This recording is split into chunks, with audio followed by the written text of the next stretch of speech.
Well, hello and welcome everyone. And we are in episode 11 tonight, which we had about a kind of a false start. Don't really count the first two videos, although there's some useful information in the first two videos.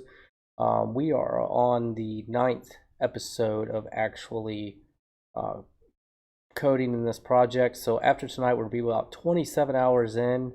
Um, and so it would go a little quicker, but I'm kind of showing you guys, we stop and talk and go on all kinds of fun tangents, and I do love doing that, so we're going to continue. So if you guys have any questions at all, feel free to stop and ask, and it doesn't necessarily have to be related to what we're working on right then. I'd love to just have conversation with you guys. So yes, hello everyone, Dr. Hannah, Bro 3.0. Hello, good afternoon. All right, so if you're new here, I want to go ahead and jump in and show you guys really quick. If you go to bitbucket.org and go to Parham Curtis, you can see my repositories. You're going to be looking for live e-commerce YouTube course. Go ahead and click on that. And then click on source. And from here, what you want to do is you're going to want, at the start of this, to grab the last episode. So we are in episode 11 now, so you'll grab episode 10. That's where we left off in the last episode. And when we're done tonight, I will go ahead and post this episode 11. So if you want to double check your work or follow along, you can check out the results of tonight's live stream in episode 11 shortly after the video has been published. That will be up. So don't use master or anything. Whatever episode you're watching right now, currently 11, just go ahead and grab that branch. All right then. As always, I just want to tell you guys thank you from the bottom of my heart, just for all the awesome feedback and great community that we're building here. If you guys want to help me out, you can always comment, like, subscribe, and share this stuff. If you're feeling overly ambitious, you can send me a super chat. Okay, so with that being said, I'll just give you guys a brief overview of where we left off in the last video. And that, let me just double check here. Okay, so in the last video, where we kind of left off is we have a featured front page where our featured products show. Each one shows in its own kind of card here. You can also go ahead and click see details, and it will take you to the details page. We went ahead and got a slideshow for the images that are uploaded, and it displays the product information here, and then you can add it to the cart. Now where we left off in the cart, if I go ahead and add this to the cart, we just got a placeholder page here where it's going to ask if you would like to continue shopping or go to the shopping cart. We haven't finished that point yet, but if we actually go to the shopping cart, we are loading in all of the data from the back end of the shopping cart. So just in case you weren't here last week, the way the shopping cart works is it sets a cookie on the computer of the visitor, and that cookie is then assigned the cart ID. So when they add something to the cart, it creates a cart in the database, which I'll show you that real quick. It creates a cart item in the database, and then in my instance, I have ID 1, and so it will set a cookie in ID 1, and I can show you that really quickly. So go ahead and click on applications. I'm going to click on cookies. You can see this right here is my cart cookie.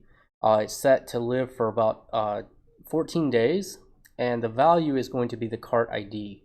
Okay, so when they visit if they come back to the store after not checking out, their cart will exist here, and it'll just pull it back up for them. All right, and then it also adds a cart items row to the database, and that is has a relation or a foreign key of the cart ID, and that's how it knows what cart it is in.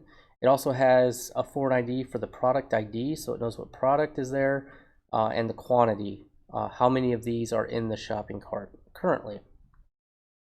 So what we're going to do tonight, starting off here, is we're going to clean up some loose ends with the shopping cart, and we're going to go ahead and build out the shopping cart list. I've got eBay pulled up as an example. I've also got Amazon, so we can click on Amazon's cart. I actually like eBay's cart a little better. I think it's a little cleaner. So I'm going to kind of mimic this a little bit, not too much, but just a little bit here. And what we'll do is go ahead and get this going first, because we already have this data here, because we got our query all built out and we're returning the data that we need for each item in the cart. So we have the data from the back end already. I'm just dumping and dying here. We don't have any of that front end done yet, but we're going to go ahead and build out kind of this view here where it lists each item in its own item row, and then off here to the right we'll have the item subtotal, shipping, and then we'll have a total there at the bottom. And then what we're going to do is we're going to start the process of checking out. So my plan as of right now is, since we're kind of building this as a multi-vendor type store where a lot of people can sign up to the store and use it, what we'll probably do is add a few different payment gateways. So we'll add PayPal, we'll add Stripe, just a few other ones that maybe we'll do 2 or 3. And then by the time I think that we do 2 or 3, I think you guys will get the hang of just kind of using other people's APIs to do the checkout process. And then what we'll do is we will dynamically load what checkout process we need based upon the vendor's settings. So what we'll do is set up a kind of a vendor sign up area or settings area where they can choose what payment gateway they want to use, if they want to use PayPal or Stripe or something like that. And then they can basically insert their private and public keys, and we'll store that information, and then when the checkout process happens, we can do that. So and typically probably what we want to do if this were a real life application like a multi-vendor is we'd probably send it all to our payment gateways and take away our percentages. So say this is going to be something where if you put your item on my store, I might charge you 15%. So I would take the 15% and then I would go ahead and send them the remainder of that.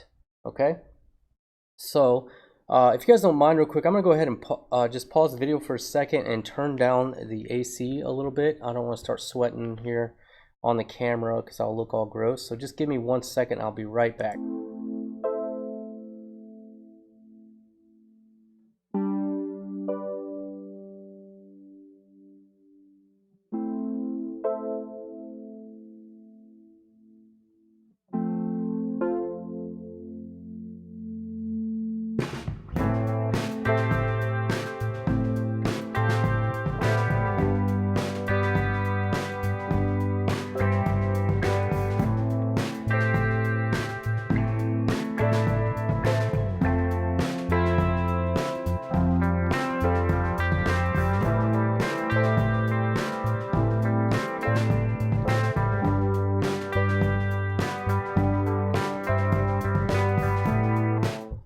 Alright, so sorry about that. Thanks for hanging out and not leaving as I did that.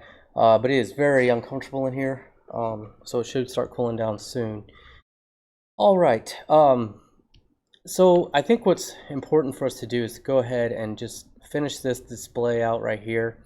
And then we will start looking at, if we have time, we'll start looking into the Stripe API, get that set up, and see if we can actually go ahead and start checking out.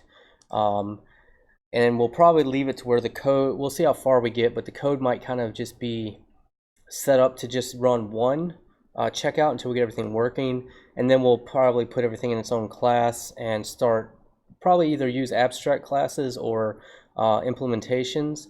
And we'll go from there on doing other checkout environments. All right, guys, so without any further ado, let's go ahead and jump in and get started. So what I want to do is, we have the cart controller open. You can see we have this dump and die right here. So we already have our items pulled. We'll need to send that to the front end. So what we can do is, I'm going to go ahead and get rid of that dump and die right there for now. And we will just say this view items, and we're just going to set that equal to items. Oops. All right.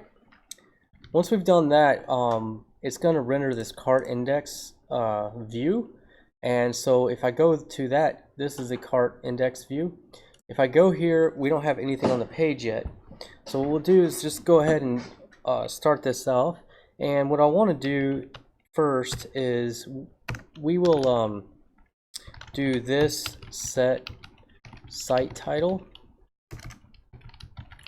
Whoa. Okay, and we're gonna just put shopping cart. Alright, so that is the things that are in our shopping cart. That'll just set the title. I'm gonna go ahead and jump down here and we will start the body. So this basically starts an output buffer. So we're just gonna say body, skip down a few lines, and we will go ahead and close and print that output buffer to the screen. So that's what the end function essentially does.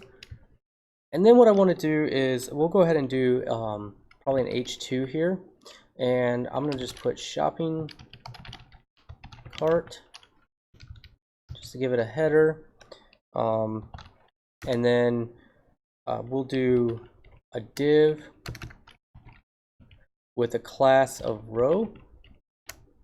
Not sure why I just did that, but okay, we'll just do this all old school here.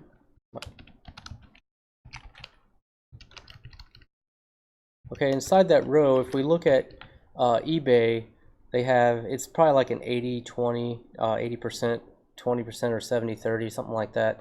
So we'll go ahead and do that. 2 columns here. The first column will be our products, and the second will be a big old go to checkout and our subtotals and things like that. Okay, so here, let's just go ahead and add 2 columns. So we'll do div class, oops. So used to working when in React right now that I type weird things, as you'll see. So we'll do call medium 8. Okay, and then we'll do a 4. So the 8 will be our items, and the 4 will be the subtotals and things like that. So the next thing that I want to do is let's go ahead and work on printing out each div. So that's going to be in this first column right here. And what we'll do is we're going to say, we'll do a for each here. So we'll say for each this items as item. Now this is pertaining to our shopping cart item. And then we'll just go ahead and skip down a few lines here, and we'll do an end for each, just like that. And then let's go ahead and grab, it's just not very comfortable tonight, things are just not set up well. So I'll go ahead and we're going to have a div for each one of these. And let's just take a look at what eBay is doing. It looks like, so they have a div here. We'll go ahead and do the same thing where we have kind of like this little bit darker background and then do these light colored things here. So I'm actually going to rob that color from them. So they have F5, F5, F5. Not a bad color, I guess. So let's see. What we can do is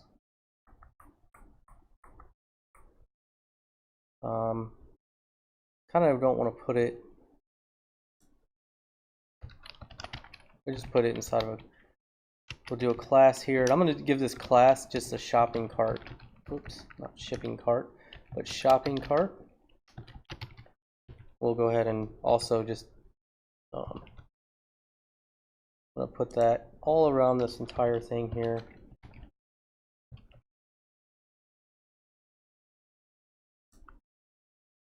All right, and then I'm just going to go ahead and open up my CSS file here. And I'm actually just going to go ahead and split this right and throw our CSS off to the right here. We don't really need that in the main part of the screen. But let's just go ahead and give this thing a shopping cart. It's gonna have a background color of, that was F5, F5, F5. Okay. And then let's take a look at what that looks like real quick.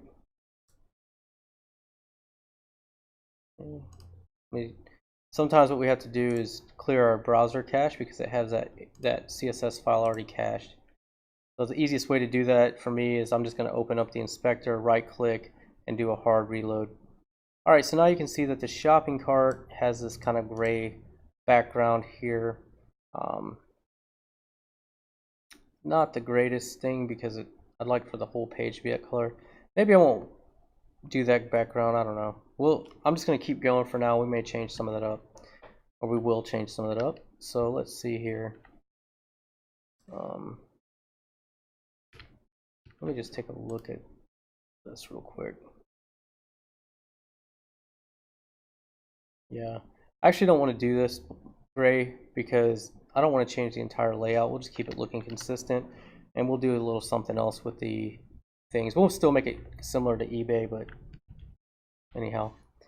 So we'll go ahead and get rid of that. I don't necessarily want to do that anymore. Thought I did, but after taking a look at it, just don't want to. So we'll go ahead and get rid of all of it.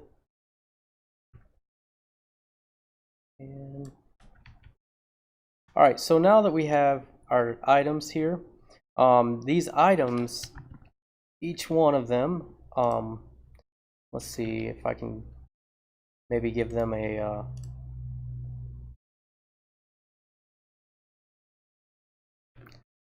alright, so I didn't save my file very well.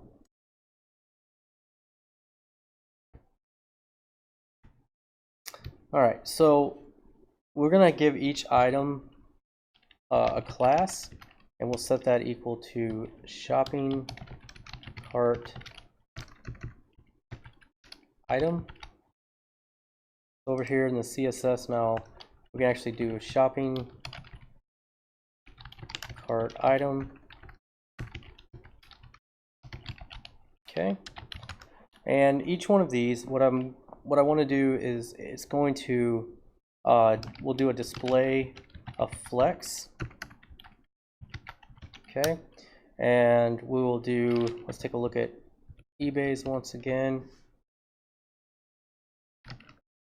Yeah, so 1, 2,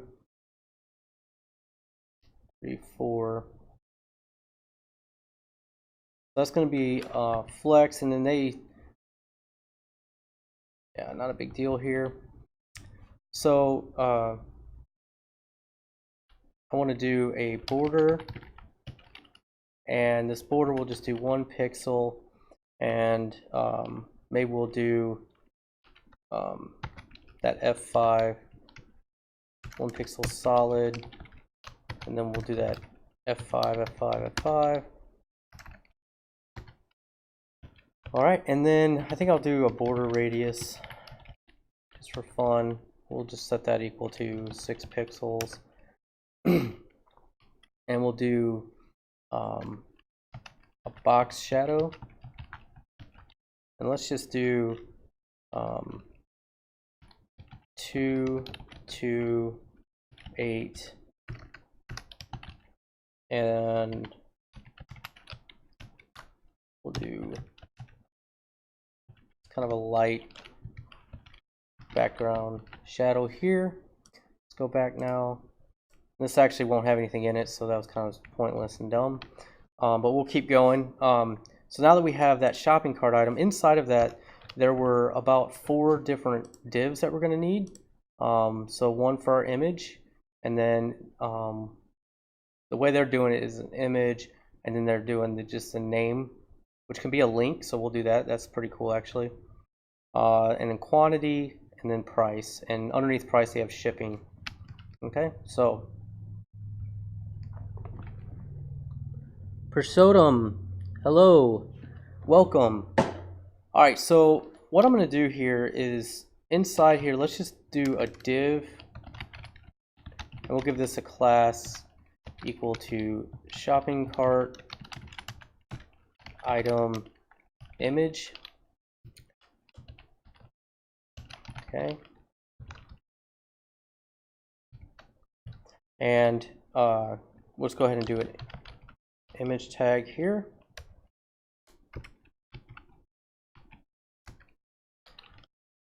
Sorry about that, guys. My keyboard is, I'm just not used to it, I guess. All right, for the source, what we want to do is, remember, we're just going to do our project root, and then we have our uploads, and then it was in, actually, you know what? We don't need to do that. We're just going to concatenate onto our project root, and we'll say item, and what, let me go back to,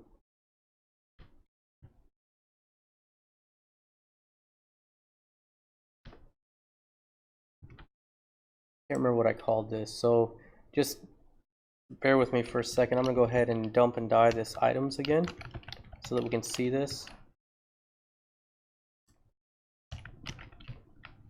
Okay.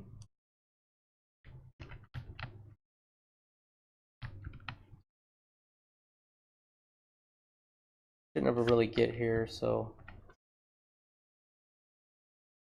Alright, so we called it just URL. Alright, so item URL.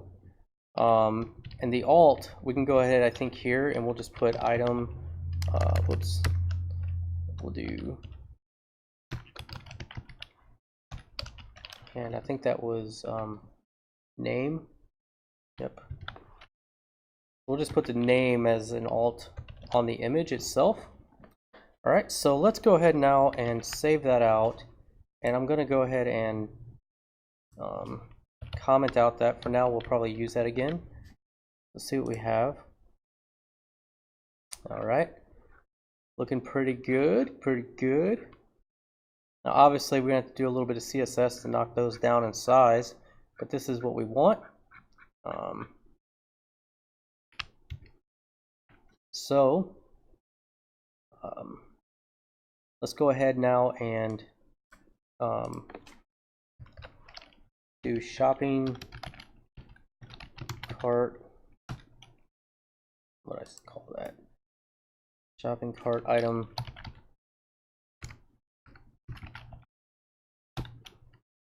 image, and then we're looking for an image inside of that.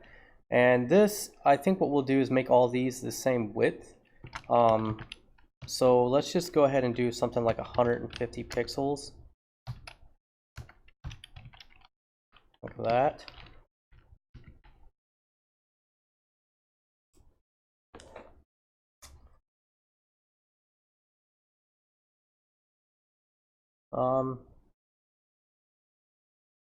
Yeah, maybe what we'll do, let's see.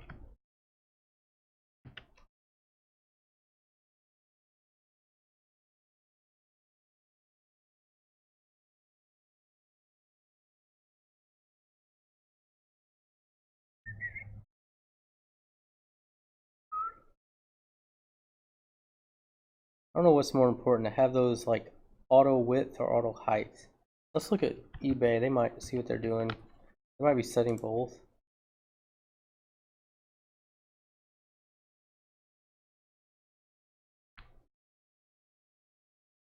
All right.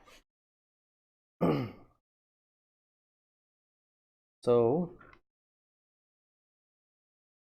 not a super big deal, but let's change this to height, and then I'm going to copy this.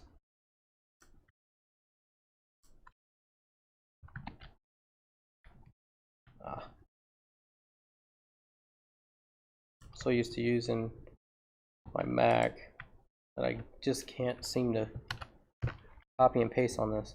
All right, so then what we'll do here, I think we just can do and grab this object fit here.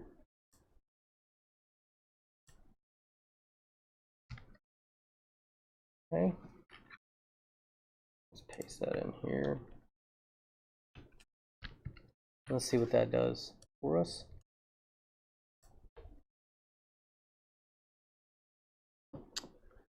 Not what I expected. Don't worry guys, we'll get close here. The other thing that I want to do, I think we're going to need to go ahead and on this shopping cart item, we're going to give this a little bit of padding. So I'm going to say 12 pixels all around, and then we're going to give it a margin, and the margin we'll just do top and bottom. Let's do 9 pixels and then 0 pixels there.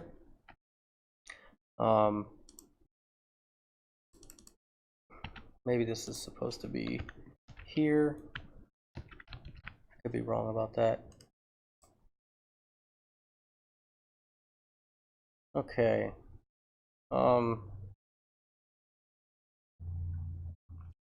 Yeah, I think we need to set the width maybe and the height of that. Let's see what that looks like if we do that.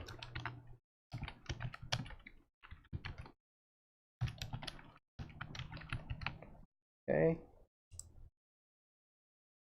Yeah. There we go. Getting a little better. I think I want a little bit more margin. And I'm not going to spend a ton of time, guys, on the CSS, but I do want to make it look nice. Let's just go ahead and bump that margin up just a little bit. Maybe even, let's see what 18 pixels looks like.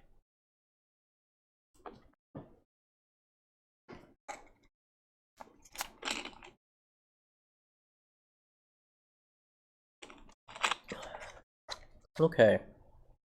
The next thing I want to do is go ahead and on eBay they had the name here, and that is actually a link back to the product. So I'm going to make sure that I am passing that back, and when I say that I mean the ID.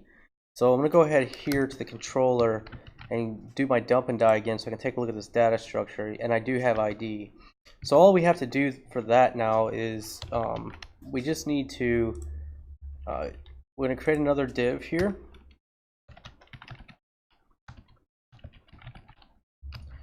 And this div is going to be for our title. And so we'll just do an href. All right, and then this href, let's see. I think we should also do title here. Then we can go ahead and pump in the item name to that, and then we'll do item name here. Okay, and then for our href, it's just going to be a project root, and let's see, it was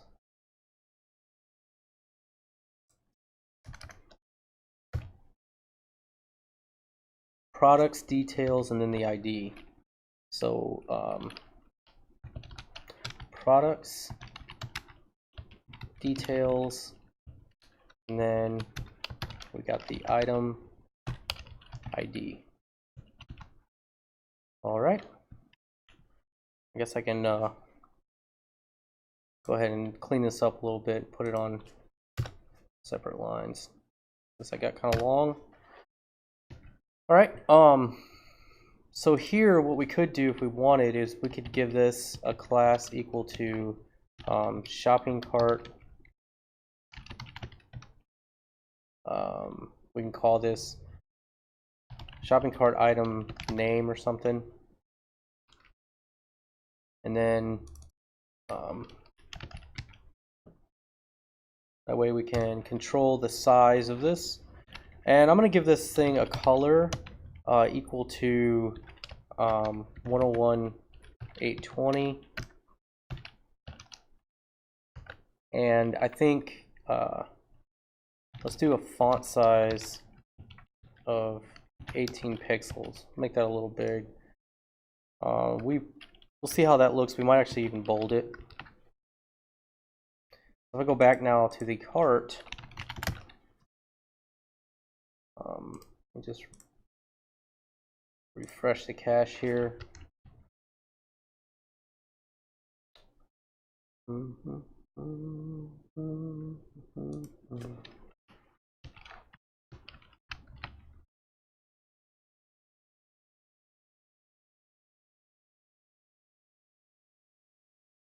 am I doing wrong here?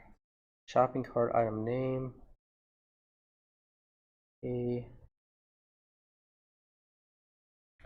Oh, this page didn't save for some reason. All right. So there's that. It doesn't look great yet. Not a big deal. But what we want to do is go ahead and let's see, our shopping cart items name. Let's give that a margin right, and we're going to say 12 pixels maybe, or sure, we'll just do 18 pixels. And we're going to do the same thing for our image. Okay, whoops. Not sure what happened there. Margin right. All right. So now that we have that, got the name here. It doesn't quite line up if, because the images can be, because we use that contains, the images could be centered here, so it doesn't quite look all that good with it up towards the top here. So let's go ahead and give that thing some padding on the top there to bring it down. So let's see.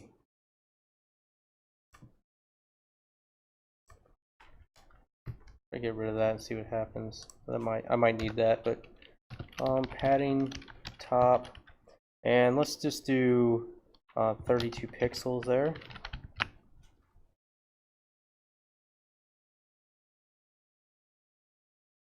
Okay, it's not horrible.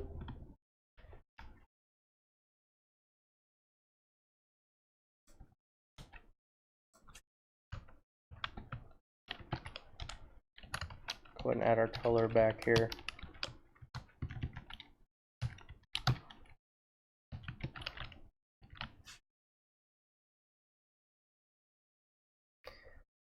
Now, on eBay, they had a few other things here. I don't really think we need to do that. We're just going to do this, and then what we could do even is, I think it might look nicer if we just kind of center all of this vertically instead of adding that weird padding there. So let's get rid of that. And then let's do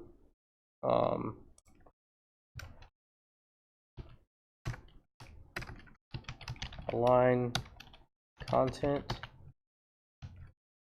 center. See if that works. Did not.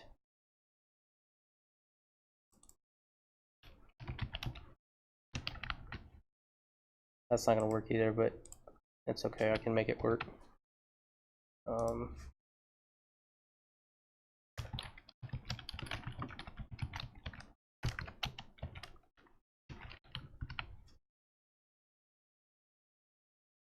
we go. Let's see. The next thing that we have here is we need to do quantity and then price and shipping. Okay. So once again, let's go ahead and add a couple more divs here.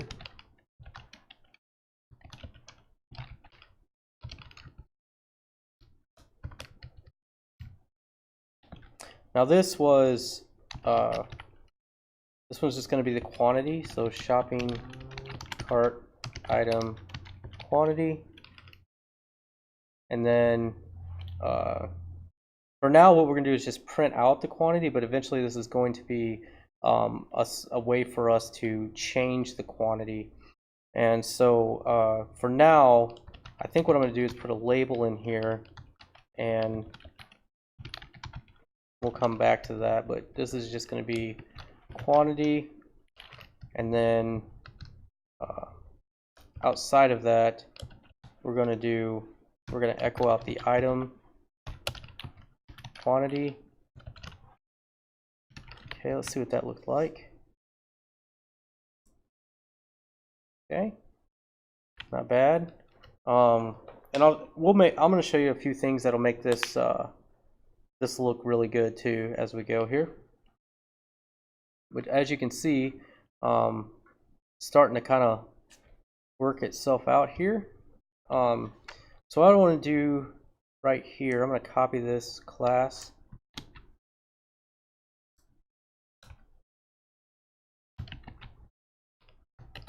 And I'm going to give this a display, a flex, and we're going to do align items center.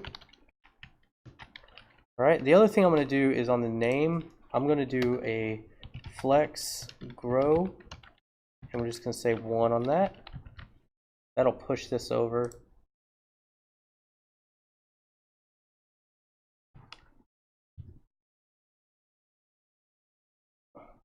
I put that on the wrong thing here, so let me that right here.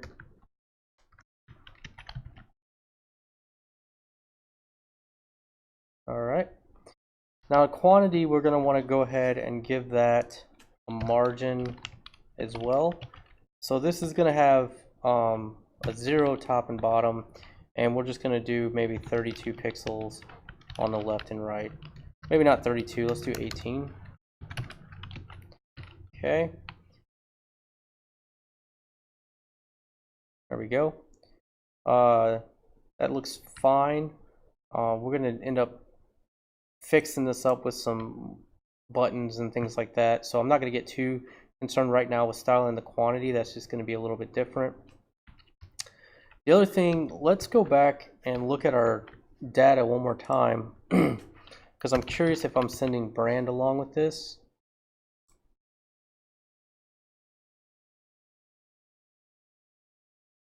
It doesn't look like I am. I kind of want to put the brand underneath the here, so it's not just, we can just do the buy or whatever. Let's go ahead and add that to that list real quick. It shouldn't take us more than a second or two. So I'm gonna go to models, carts, and right here, this find all items by cart ID, this is our query that we're doing to get that information. So what we need to do is just join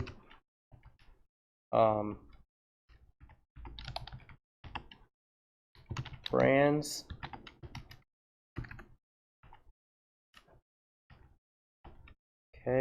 on, and then we'll say brands.id is going to be equal to p.brand ID, I believe. And then up here, what we need to do is we're just going to pass in to the columns. We're just going to say brands dot brand as brand, I believe. So I might have to look at that database there to get that correct. Oh, we called it name. So brands.name. And then in the products, we're looking at brand ID. Yep. I just wanted to double check that. So it's brands.name right there. So now if we go back and refresh our page, if I did that right, yep. Now we have the brand joined on here. So you can see now we have this data Mayfair Games. So I'm gonna go ahead and add that into our script here. So back in the index, and I know this is a little kind of boring right now, guys, but we got to get this built out. So I don't know how to get through some of these boring spots without doing it ahead of time. And I told you guys we're going to do this whole project live, so I'm kind of sticking to my guns on that. We're just going to do it all here together, even if you guys aren't you know, digging it so much. Because that's just the nature of doing a project. Sometimes you're doing super fun stuff, and sometimes you're doing kind of boring stuff. All right, so here what I'm going to do is underneath this, I'm going to add just a paragraph tag, I think, here. And we're just going to say buy, and then we're going to echo out item brand. The other thing we might want to do is, instead of just doing a regular join here on this brand, we might want to actually do a left join, I think. Just in case there's not a brand set, we still want the product to show up. Okay, that still works out just fine. So let's go ahead now and see what that looks like. We'll go back here and we will comment that out again. Yep.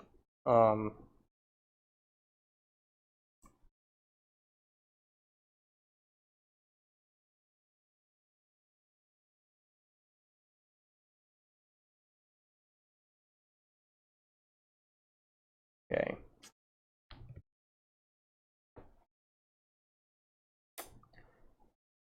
Let's go here, and the name, the reason that that is kind of growing like that is because it is a flex box. And then what I'm going to do here is I'm going to copy this, I think, and we're going to go ahead and target that paragraph there. And we're going to just give this, we're going to get rid of the margin on that thing.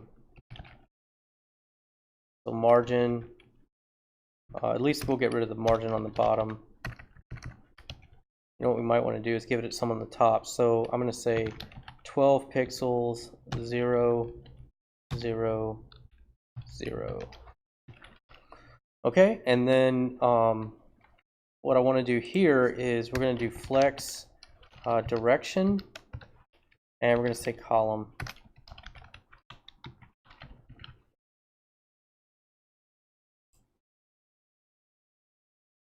All right, and that kind of centered that off a little bit there, so not real happy about that. So I'm going to get rid of that. So what we'll do instead is we'll say flex wrap, and then down here on this, I'm going to give this a width of 100%. We'll see if that works. Arg.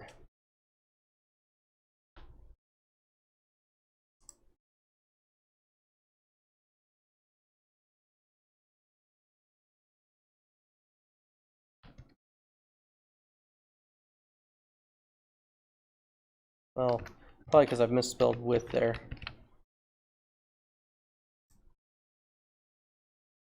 Okay. Let me give that a little bit more margin as well. So let's see.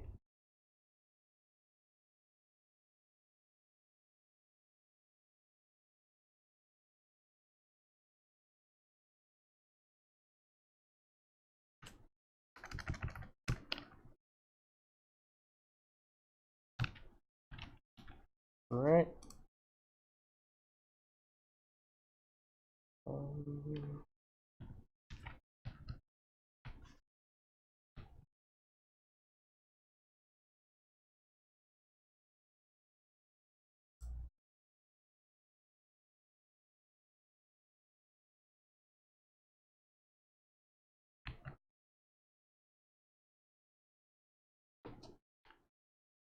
Not sure why this is.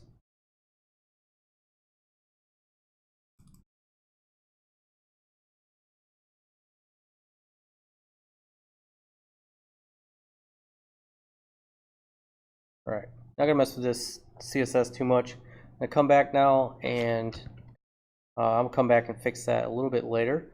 But we have these links now can take us back to the details page. So we click that and just double check that our link is correct, and it is. And then what we'll do, I don't have a link for the cart yet, which we will add. But here we go. So the quantity, the next thing we want is price and shipping. So let's go ahead and add a div for that. And we're going to say, give this a class of shopping cart item price. Okay.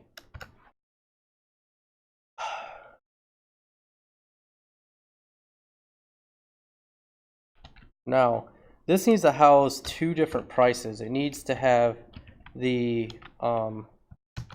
actual product price and the shipping price. So what we'll do here is, I think we'll give it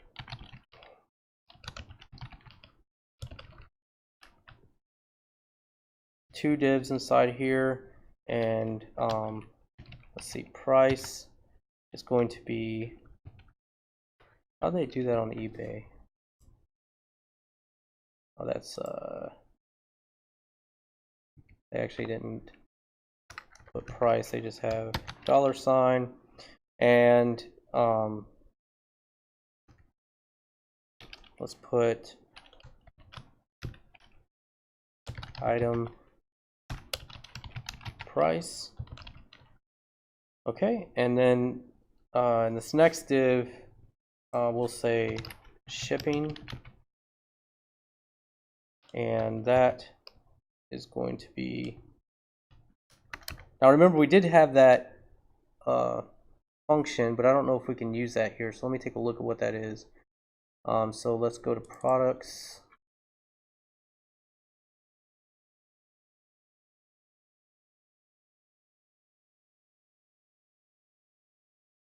So we have this display shipping thing here, but the problem is we don't have a model object for these items because we did a custom join, and so I think what we can do is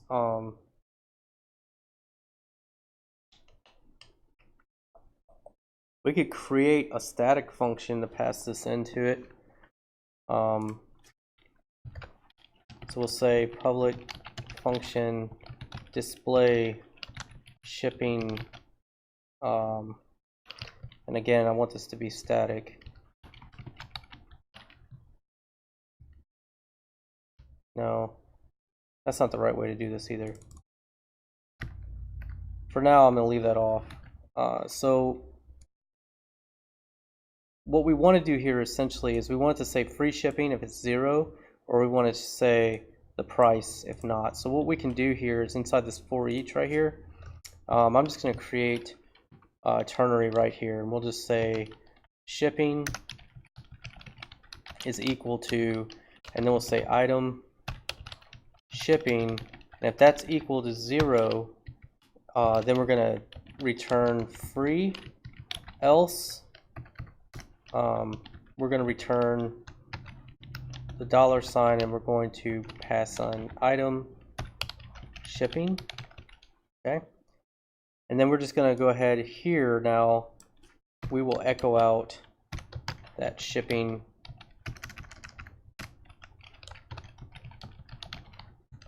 variable. Okay, so let's see where we're at here. Obviously it's not going to look that great yet. All right, so looks like I just have a typo. I do. Okay.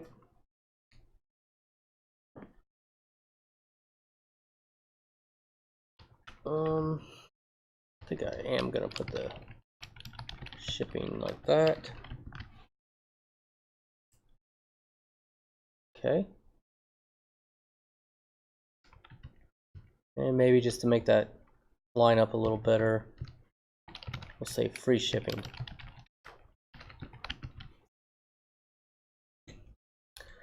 All right, so we're getting closer.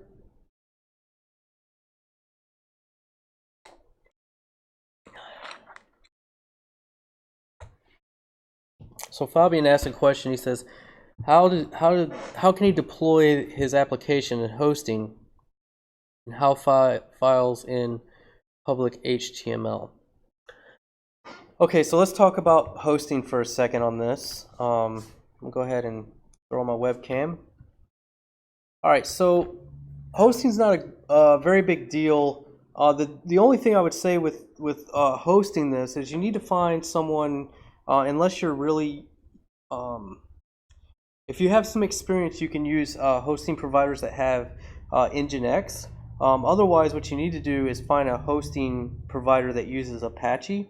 I personally use DigitalOcean, but that requires you to set up your own server and then SSH into it.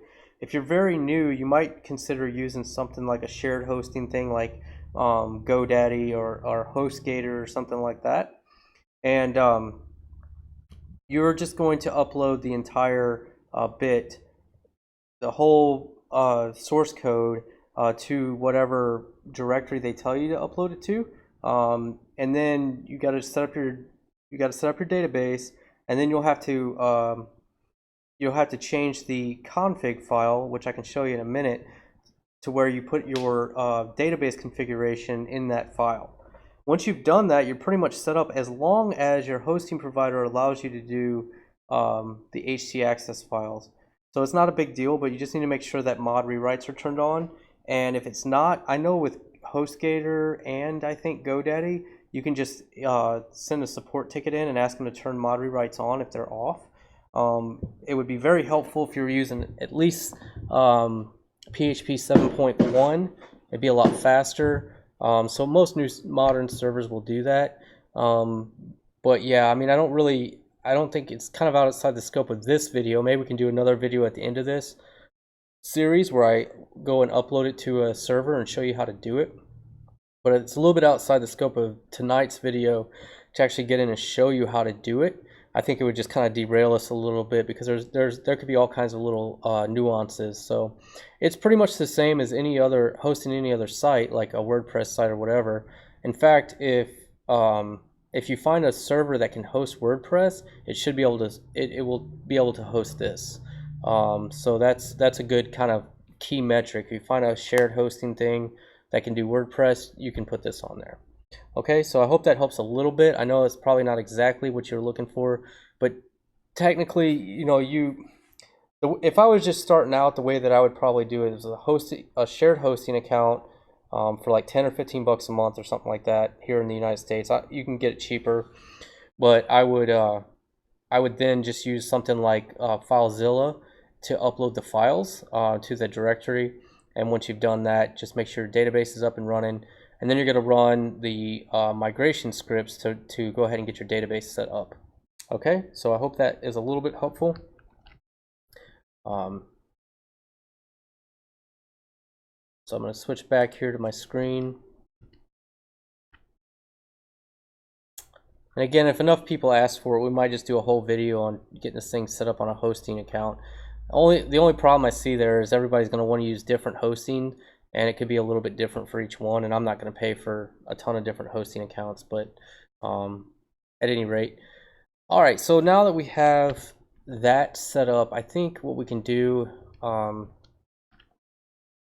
is do our shipping here. I'm just going to go ahead and give this a class equal to shipping, because I want to go ahead and target that a little bit differently.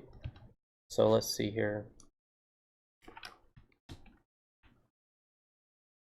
So let me just scroll up a little bit here, and we're looking for shipping. And then what we'll do is we'll make this a little bit smaller and just a little lighter in color. So I don't know, let's try EEE, and then font size. I'm gonna go ahead and give this a font size of 12 pixels. And then let's see. For shipping price, let's go ahead and do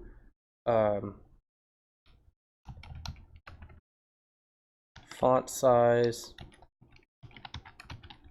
18,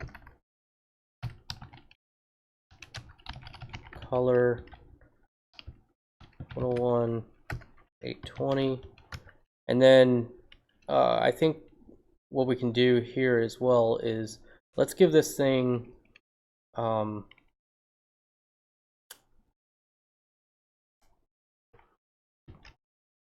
let's see let's just see how that looks real quick before I do a bunch of other stuff.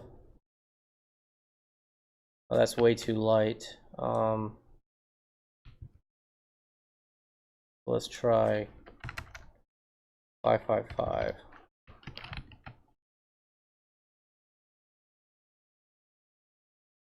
Okay, it's a little bit better. The one thing that I want to do is probably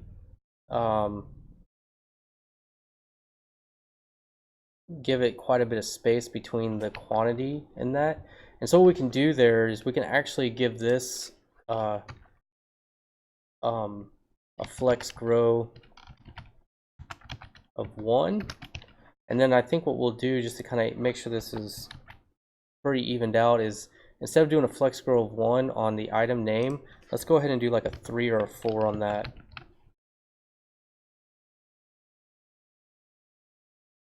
Okay. So next we just need to shove these things down here to the center. So what we can do there is I'm just going to give this a display of flex, and then we'll do align content center.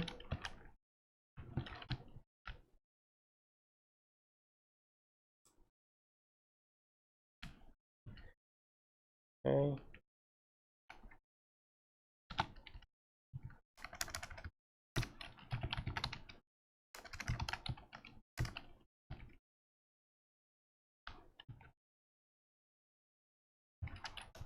And I'm going to do shopping cart item price div, and let's just do a width of 100% on that.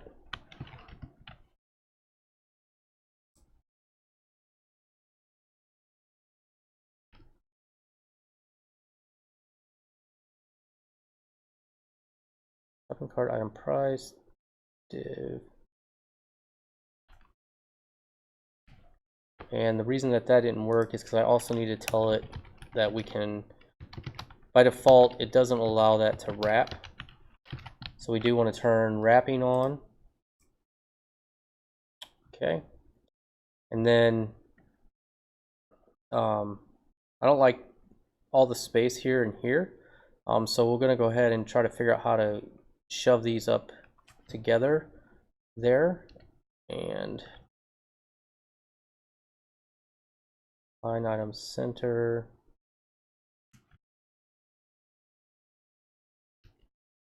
I think let me take a look at this.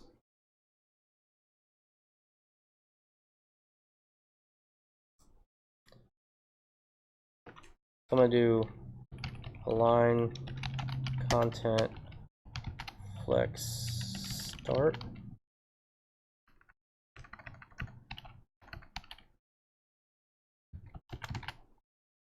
Center. We'll do align content center, and I like the way that looks. That looks pretty good. So we'll do that both for this, and we'll do that for our name. So align content center. That should be looking fairly a lot like so this is looking a lot like eBay, with the exception of this brand right here. I want to go ahead and shrink that down just a little bit, change the color of it, and then we'll be kind of wrapping up the CSS on this because I know that's kind of a dull thing to do. So let's see. Let's see here. We have, and we're gonna have to add quantity. We'll mess with that. So right here, let's just go ahead and give this a font size of let's say 14 pixels, and I think that'll probably look pretty good. And let's see, what we're looking at as far as.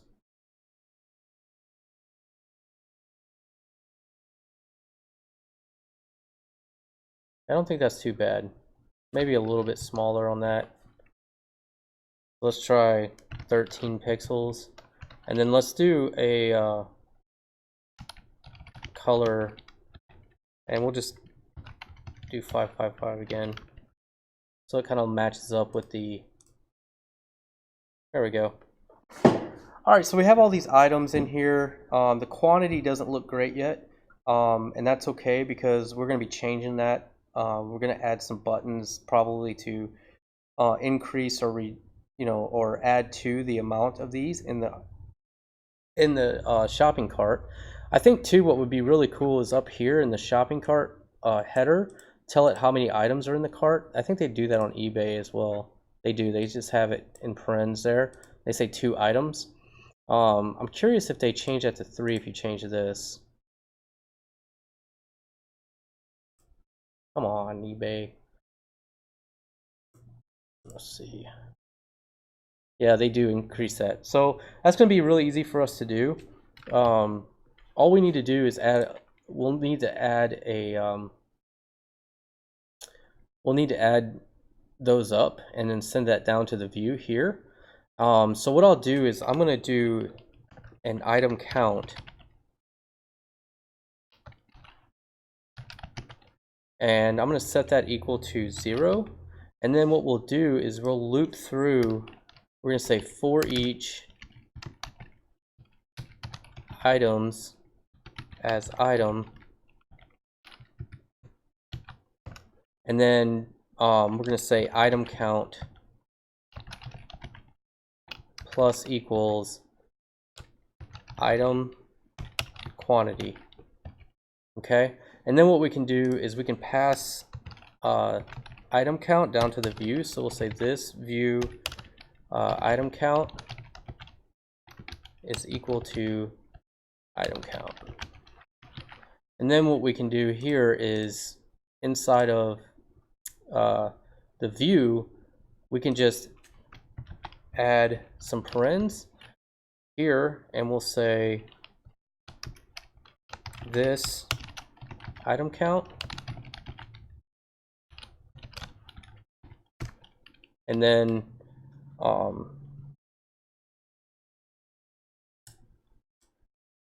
I guess what we should do here,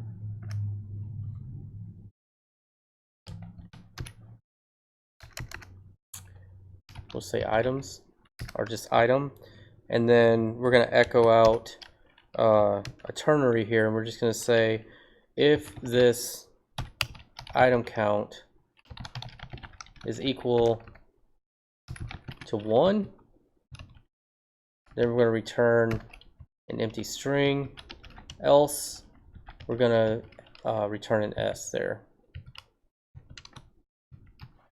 Okay, let's take a look at that now. Okay, got a syntax error. That's because I put the closing tags in the wrong place. All right. All right, so now we have shopping cart, and it tells us how many items are in the cart. So let's just double check 2, 4, 5, 6, 7, 8, 9. So that's correct. We have 9 items in our shopping cart if you look at all the quantities. The next thing that we want to do is we want to go and add this right hand box here that'll have the checkout button, and then it's going to give us, again, we're going to use this the item count here, and then it'll give us our subtotal, and then it'll add our shipping up, and it will then give us our total. And so I don't really want to do any of that logic in the view. Typically in MVC, we want to go ahead and do that in the controller and pass it down to the view. So just like we had that function, well, basically we did a for each loop. We can use, inside that same for each loop, we can add up our shipping and our prices as well. So let's go ahead and do that. It's going to be super easy. go back to our cart controller. And so now I'm going to put something like subtotal, and that's going to be equal to 0.00, and then we'll do shipping total. Again, we'll set that to 0.00, and then we're going to do well, we don't need to do the total here, so we can just add our shipping total and our subtotal up afterwards. So then what we're going to do here is we're going to say shipping. Now, I guess we can do it with each one. So we'll say shipping total, and that's going to be plus or equal to our item quantity times our item shipping. And then it's going to be the same exact thing when we do our subtotal. So that'll be plus equal item quantity times item price. Now what we might want to do is go ahead and put these, it probably doesn't matter, but I'm going to put these in parentheses just to make sure that it does this multiplication before it tries to do any addition. So let's see. Okay, so then all we have to do is pass these things down to the view. So we'll say this view subtotal, and that's going to equal subtotal, and we'll say this view shipping total is equal to shipping total, and then we'll do one more, and then we'll do this view, and we'll just do grand total, and that's going to equal subtotal plus shipping total. Okay, so next we'll just go ahead and be able to print some of that to the screen. So we'll go back to our view here, whoops, and remember this column, this column medium 4, this is where we're going to put that information. So let's take a look again at our inspiration here of eBay, and they just have these as line items. Okay, not a big deal. So let's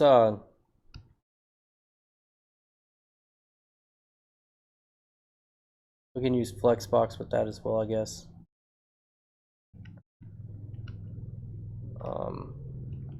So I think what I'll do is we're gonna leave off the, well, we can put that in for now.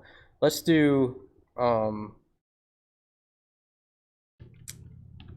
href. Well, we'll just do a button for now because I don't want to get carried away with this part yet.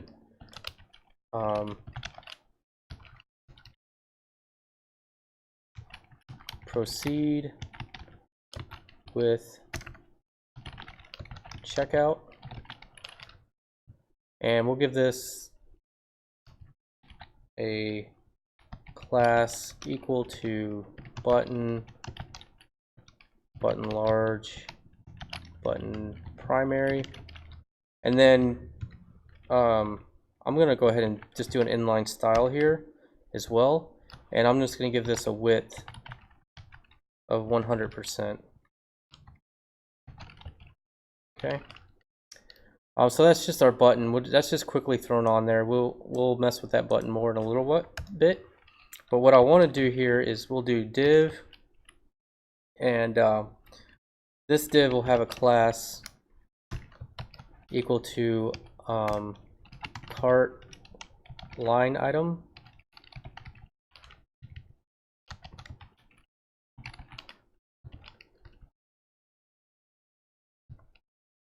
Okay, and inside these cart line items, I'm going to do, I guess I don't have Emmet installed. That's unfortunate. These are just going to have 2 divs in them, I believe. Alright. So the first one is just going to be the kind of the label. So this in our case here, the first one is going to say item, and then we'll go ahead and do our ternary here. So we'll say this item count, if that's equal to 1,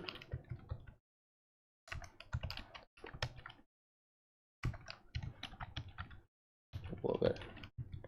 Might make a function for that. All right, so that's that, and then that tells it how many items are there, and then the next thing is going to be the price of those items. Okay, so that's basically the subtotal. All right, so here we're just going to put $, and then we're going to echo out this subtotal. And JJ says I have an error in my... Yeah, so I don't know about that, JJ. With shipping should be count once per article. I'm not really sold on that, because I thought about that a little bit, and it's kind of like, if you put a shipping price down, say it costs me, because of the weight of an item, it costs me $7 to ship it. If I add a second one in there, it's not going to cost me $7 to ship it. It's going to cost $14 to ship it. So that's why I did it that way. Ultimately, if this were your, a real life example, I would probably use some sort of shipping API to figure out exact shipping, and it would be dynamic. It wouldn't be, it'd go off of weight and the dimensions of each product. But you would still have to add shipping for every single product, and there's multiple quantities, so that's that. And I wasn't aware of that class that they had for button block, so we'll see if that works instead of width 100. That's fine. Ultimately, they're going to do the same exact thing, but it'll get rid of an inline style. Again, I didn't want to spend too much time on the button yet, because we're going to have to go to that. Okay, so we have this here now. Yeah, this looks correct. So obviously I'm just going to keep putting the rest of the elements on the page, and then we'll style those up as we go. All right, so the next thing we'll do is add another line item. Okay, and that one was shipping.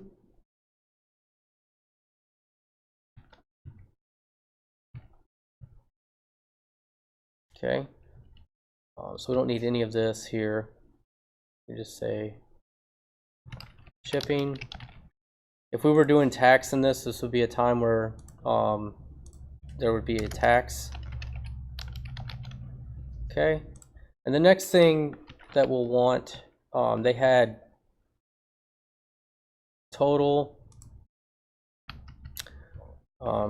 So underneath this line item here, we'll just add a horizontal rule, and then we'll do, oops, let's see.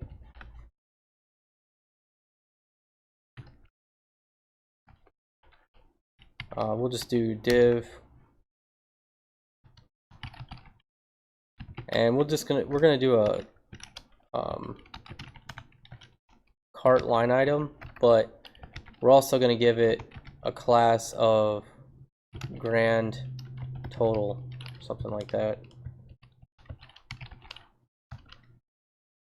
All right. So then we'll just put total.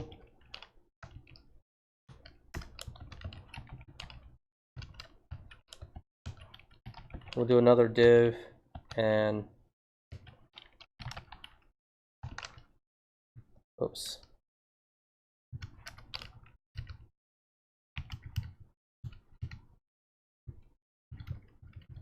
And here we're just going to print out this grand total.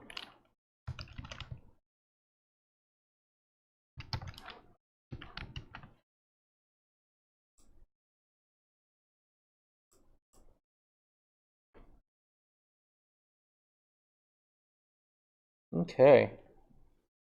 So we have the information there. Now we just need to do a little bit more styling to get this where we want it.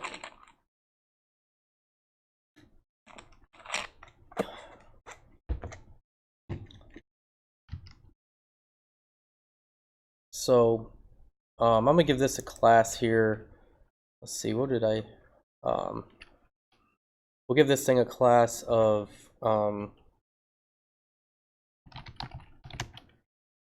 I don't know, shopping cart summary.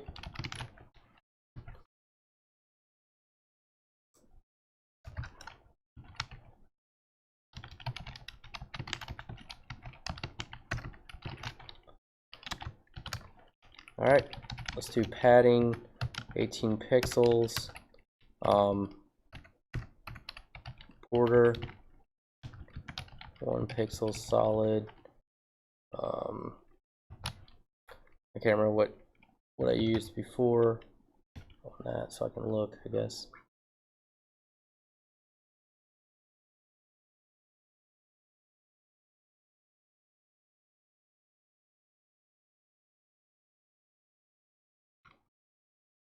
F5, F5, F5. I'll do a little bit of a different border radius here. I'm gonna try 8 pixels, and then I'm gonna do a box shadow, and we'll say 2, 2, 4.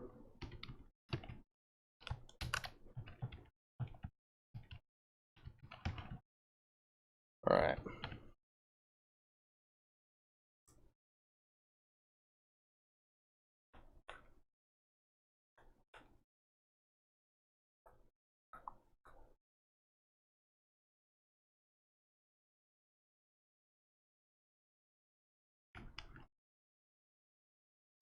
So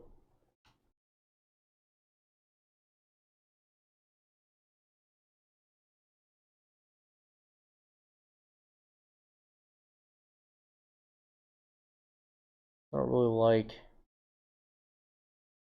actually don't really, I think I'm gonna have to wrap this in a separate div.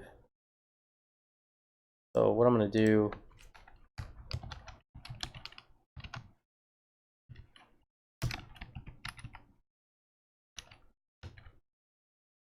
move this here, and then I'm actually gonna change this just to make this easier to see to an aside.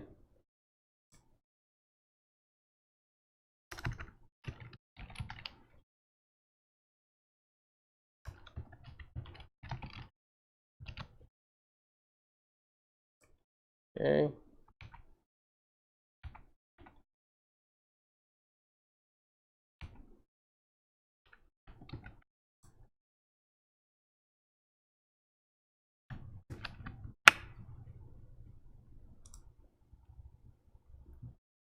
All right. And then let me just check this real quick. So we had a little bit of extra margin on this. This has an additional 18 pixels on top of it, so I just need to add a margin top of 18 on that as well.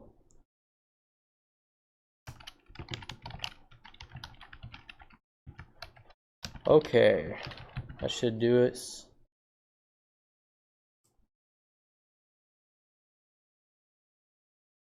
It's close. All right, so we have the proceed to checkout, and we just need to add a few more little bits here, and then we'll be ready to go ahead and begin the process of checking out. All right, so we're about an hour, 20 minutes in. Not doing too bad on time. The shopping cart process is probably going to be like a 2-step process at least, because because we want to be PCI compliant. So most times, all these different shopping cart integrations, you don't actually send the credit card information to your server. That way your server doesn't have to be, you don't want to have to handle all the compliance issues that everyone else is going to have to deal with. And so probably have a deal where they can put in their, like a form that they can put in their shipping address and things like that. And that will actually generate a token from, will generate a token like Stripe generates a token with their credit card information, and that sends it back to us with that. Once that's there and they have the shipping information, we can validate on that a little bit. Then at that point, we can go ahead and post the actual credit card charge and charge them, and then redirect them to a thank you page, and then we'll continue on from there. There's still quite a bit to do here though on the cart before we get going on that, and that's we need to finish styling up this stuff over here, and then we'll want to go ahead and be able to have the ability to remove an item from the shopping cart, as well as adjust the quantities up and down. So I'm not sure where I want to put that just yet, but the quantity is probably just going to be like a little up and down arrow that you can click on or something like that. So at any rate, not a big deal. Let's go back now and finish this part. So if we look at eBay, they have these items are just across from one another, no big deal. So let's go ahead and do that. The reason that we put these as cart line items is just to make that super easy, because we can just do cart line item, and then we'll say display flex, and then we'll do align content center, and then align items. Now this is going to be not align items, it's justify content, and we'll do space between. Okay, so let's see what that looks like. Okay, so now that gives us kind of what we were thinking here. So we can go ahead and start giving these just a little bit of margin and stuff like that, not a big deal. So we'll say margin, and let's just give these 12 pixels top and bottom, and 0 left and right. Give it a little breathing room there. So items, we don't have the count here. I forgot to do that. So let's go ahead and do that.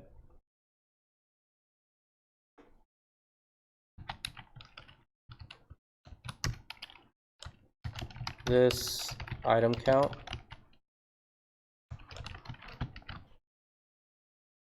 Okay, there we go, 9 items, $443.27, subtotal, shipping $62.08, and then $505.35 would be the total of this for these 9 games.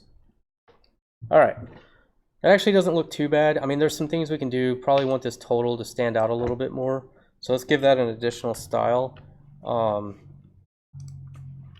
So what I'm going to do is do cart line item grand total. I forgot the D here, but all I want to do here is probably just kind of boost the font size a little bit, and we'll just bring that up to, let's say, 16 pixels, and we'll do font weight bold.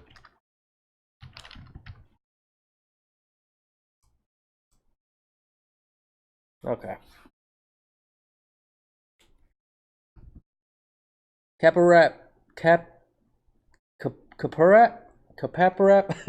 I'm sorry, I'm butchering your name, but hello and welcome to the live stream. As you can tell, we're working on the shopping cart right now. So we've, in the last video, added the ability to actually add items to the shopping cart, and so this allows us to do just that. Now ours is looking a little simplistic, which I kind of like actually. eBay and other places, they do a lot of advertisements and other things on the page as well. But just to keep it simple, I'm going to close this out so we can just kind of see what this looks like. You go here, got our shopping cart header. We got each list item, which we're going to be able to adjust the quantity here next. That's what we're going to work on. And then we're going to be able to remove an item as well. And so we'll probably put that under quantity, maybe something like that. I'm not real sure exactly where we want to put that, but so here we go. And that'll be two different things. We'll have the quantity down and quantity up actions. Maybe just one action. We'll just send it up or down or something. I don't know. Yeah, just one action, and we'll send it the ID. So let's go ahead and work on this quantity a little bit, and we're going to do ours a little bit more old school. I don't really necessarily like this drop down for these. I'd rather just like click up or down. I don't know, on a button. And so let's do it that way, just because that's the way I want to do it. And so let's go and take a look at our HTML here. Go back up to our quantity. So here's our quantity div here. And so what I think we'll do is add an input, and we're going to do this input as a read only.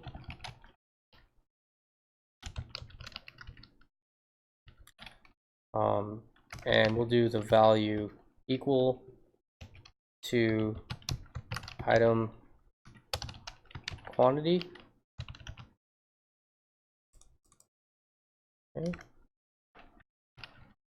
And then here we're just going to do some links.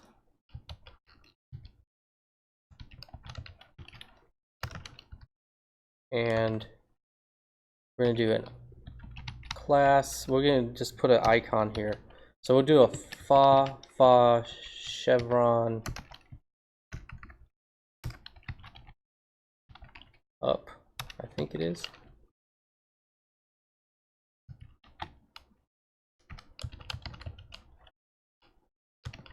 Okay. And actually the first one will be down. And this link is going to go to our project root. And then we're going to do, let's see, cart. And then we'll do a change quantity action. And then for this one, we're going to say down.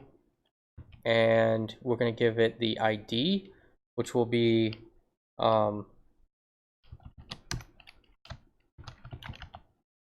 we'll say item ID. Okay. So I'm going to copy this line. Do the same thing here, except for up, down, we're going to do up. And for the chevron, that will also be up. I could be wrong on that class name, but we'll know that very quickly here.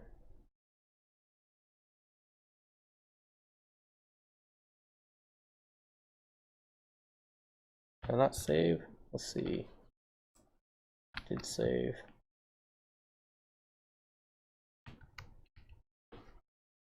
Let me go here to font awesome.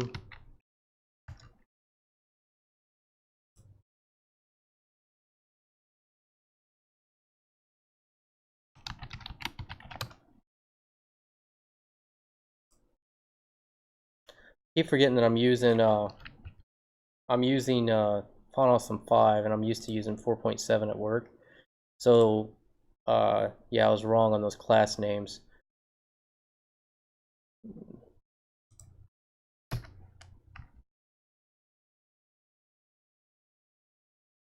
So this is fast.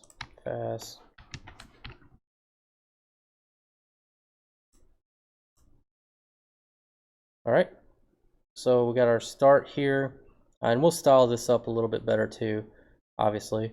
So these are read-only inputs.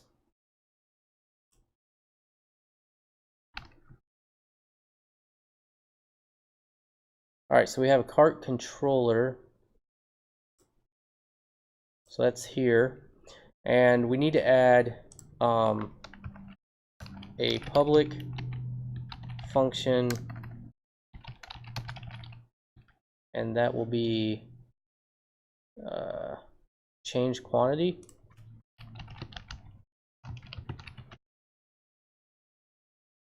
All right, and then the change quantity action is going to accept two parameters. The first will be direction, and the next one will be item ID.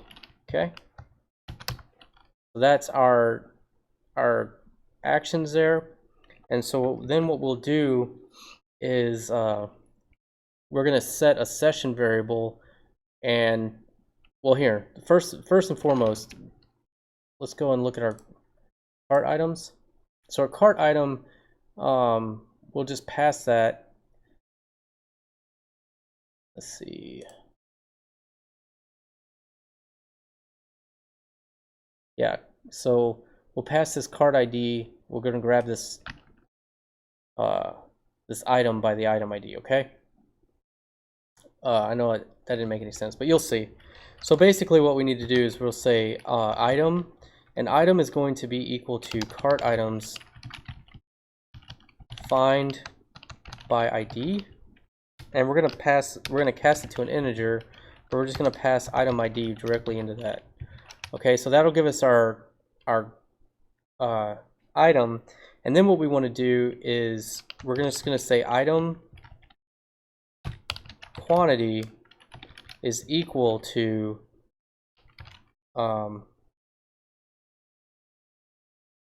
item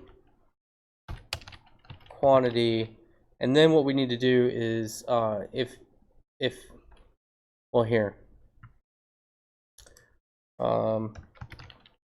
let's see, you know what we'll do, we're just gonna do an if statement, an if else statement. We'll say if direction is equal to what did I put, down? That's not, yeah, I did down and up. So if direction is equal to down, then what we're going to do is we're going to say item quantity is going to be minus equal 1. Okay. Else item quantity is plus equal 1. And then what we'll do is we're going to say item save. Okay. The next thing that we need to do is let's go ahead and do a session message. Let's see.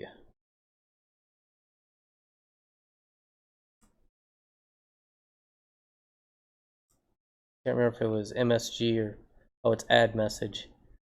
So add message.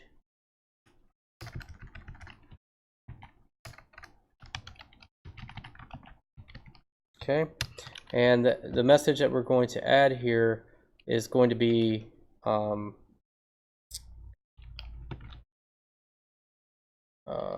cart updated. Okay, and then what we'll do is we're going to do a router redirect, and we're going to redirect to /cart.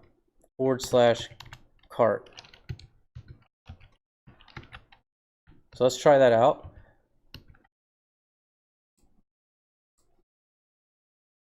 All right, so let's take one of Stone Age away. And we got a problem, session not found. Okay, not a problem. We just need to add session up here.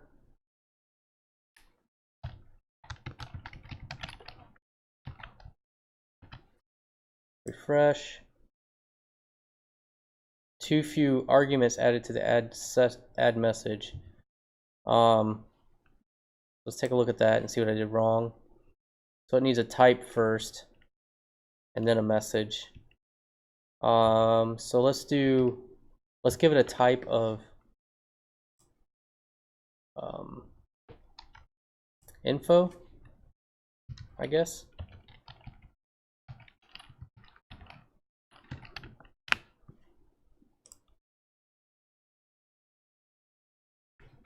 Man, we also need to add router here, so this is going to be core. One more time. There we go. So I did that a bunch of times to get that right. So it actually took this down to -1, which is obviously not what we want. We don't actually want to be able to go below 0, so, or below 1. So, and we'll protect a little bit in the front end. We'll actually hide that button and stuff like that.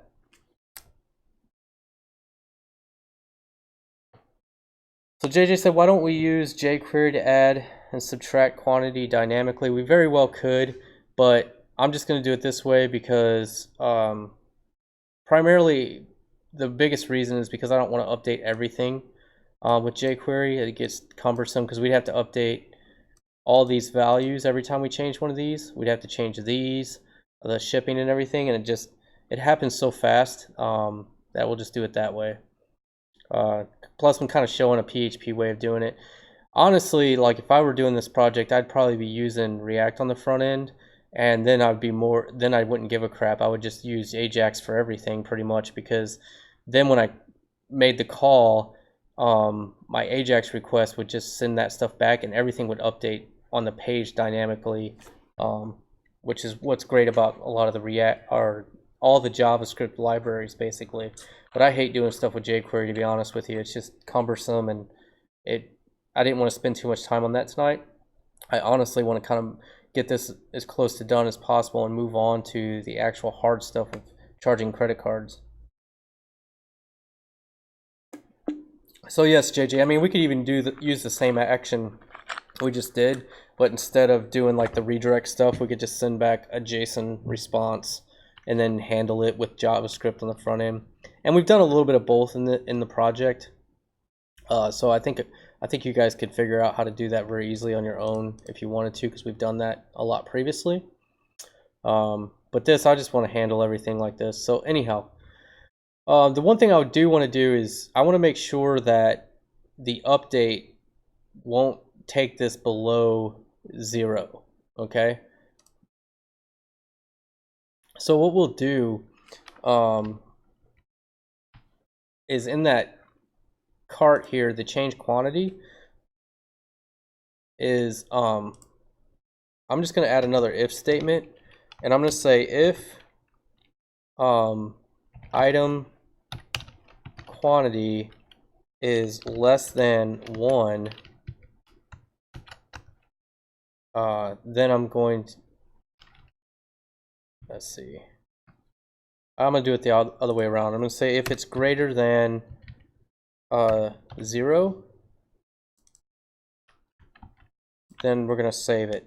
Otherwise, we're not going to say and change that at all. And I'll show you why in a little bit. But basically, I want to be able to click that and it doesn't change it. But if I go up, you know, it updates that to 3. Okay, that's the cart updating. I'm going to take all these down to 1 though. Okay. So the next thing that I want to be able to do is just kind of style this up to look a little nicer, and I don't know, maybe we'll see. If we have time left, we might convert this to be Ajax call. If not, I'm just gonna leave it like this. We'll just see. I don't want to do 100 of these videos basically, because each thing we do can add a ton of time. All right, so this input, we obviously don't need this to be that wide. So let's go ahead and start going back here. Let's say, where's our quantity? Here it is.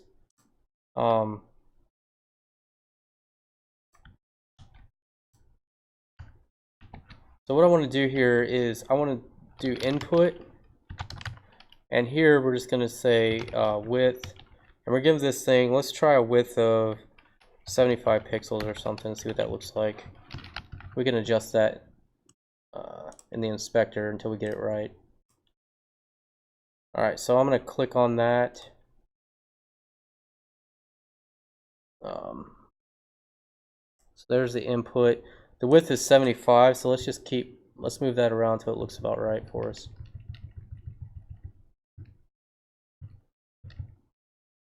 Alright, I'm going to put it at 32 pixels. Oops. 32 pixels, and then we're going to give it a little bit of margin as well. So instead of 75, we're going to say 32, and margin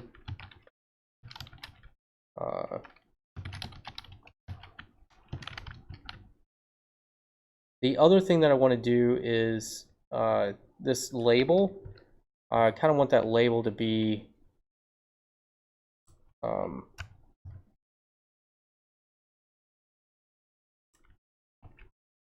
styled a little different. So with that, let's do a width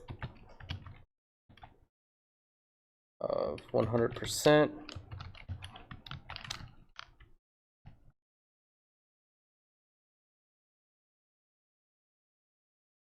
Okay, and then to make that work, we need to do flex wrap, and then we're going to do align content center.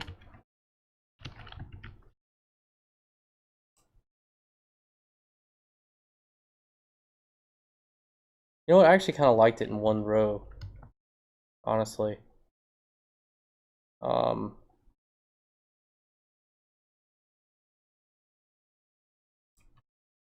Yeah, I think I liked it in one row, so I'm going to get rid of that width, and instead what we'll do is a margin right of 18 pixels, and then we'll do probably do something like change the color slightly.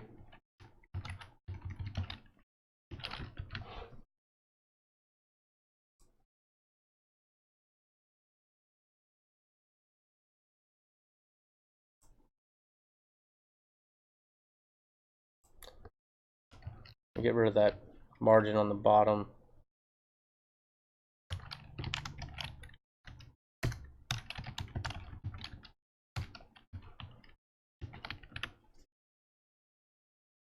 All right, that looks a little better.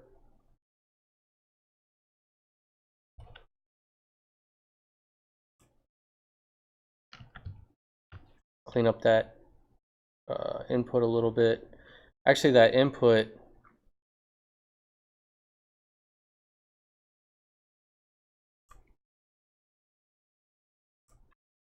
just give it a class equal to, we give it a form control,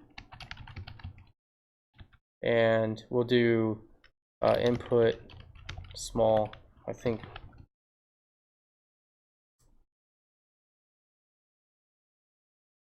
Now with all that padding, that doesn't look great. Let me take a look at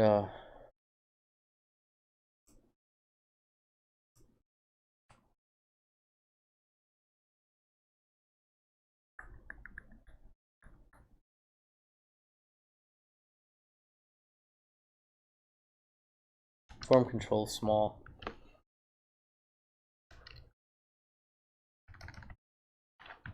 Okay, let's see what that looks like. What?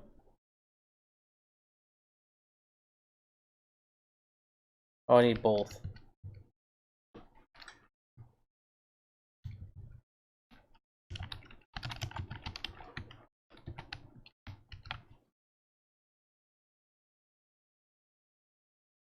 All right, that's a little better. Might have to do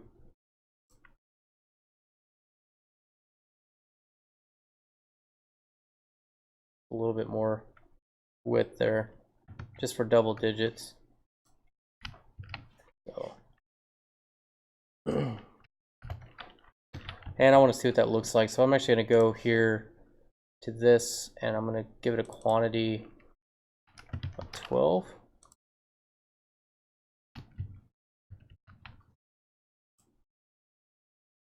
Yeah, it looks fine.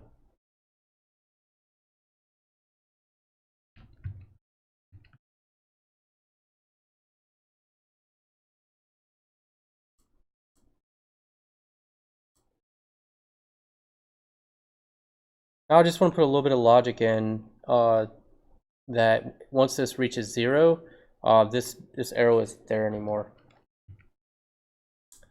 All right, so what we'll do is we're just going to say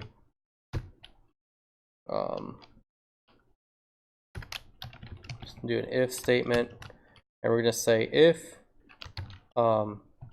item quantity is greater than 1. Okay.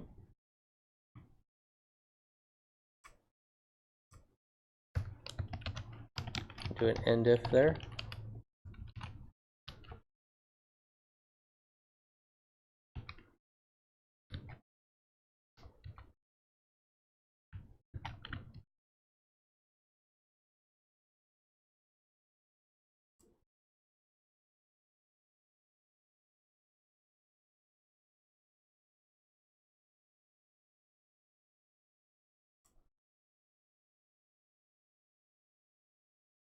All right.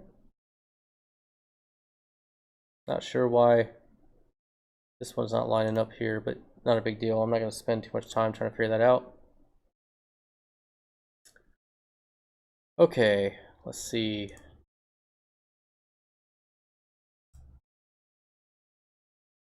See, I would have to do, if I was using jQuery here, I'd have to do all kinds of weirdness.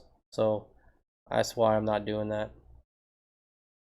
I'd have to update all these things too.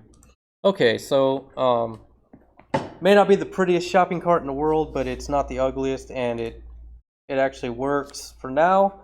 The only other thing that we need to be able to do is completely remove an item. And generally speaking, they don't usually do that with the quantity, because you would think if you put it down to 0 quantity, it would just remove it from the shopping cart. That's not very convenient, because if you accidentally put it down to 0 and it removes it from your shopping cart, you can't add it back if that was a mistake. So what generally happens is they have a separate button that you click to remove an item completely, and that'll remove it regardless of however many items are in there. So that's going to be super easy for us to do, because what we can do is just do the soft delete. So let me make sure I did soft delete on items. I did. So cart items have this soft delete deal, so we can actually just soft delete this. Let me refresh this and just try this out. So I'm going to change this to a 1, and we'll go back to the cart. And so we have 5 items. We should have 4 after this, and we do. So all we need to do is change that soft delete value here. That's going to be super easy to do. So let's go ahead and knock that out. Anup, hello. Hello. Welcome, guys. Thank you so much for joining. We're working on the shopping cart tonight. This is what we got thus far. All right, so okay. The next thing I want to do is be able to remove an item altogether from here. So let's go ahead and figure out a place that we want to put this little remove thing. We could just do maybe underneath quantity, we can do a link, like a little red link that we'll do a confirm, and that will remove it. So possibly we'll do that. So let's try that out.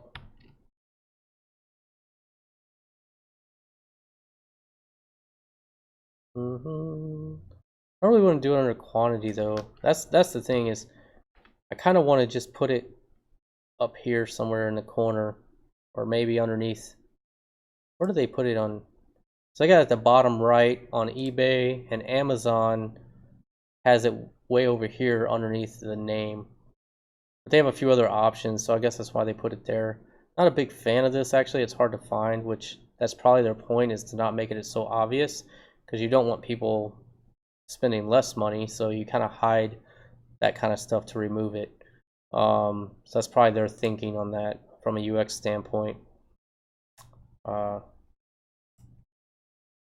So on ours, so Amazon puts theirs over here, eBay puts theirs kind of down here.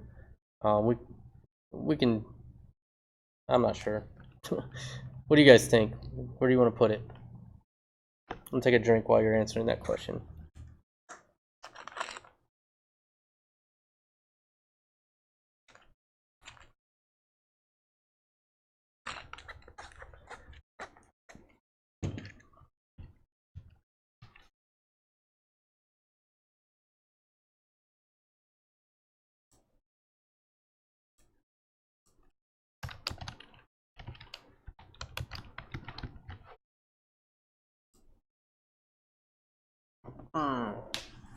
I'm tired tonight, guys. All right, so you guys didn't give me any sort of feedback on where you would like to see that. So I think what I'll do is just put it underneath this shipping thing here. So let's go down to this. Cart item price. And we're going to add one more div here. And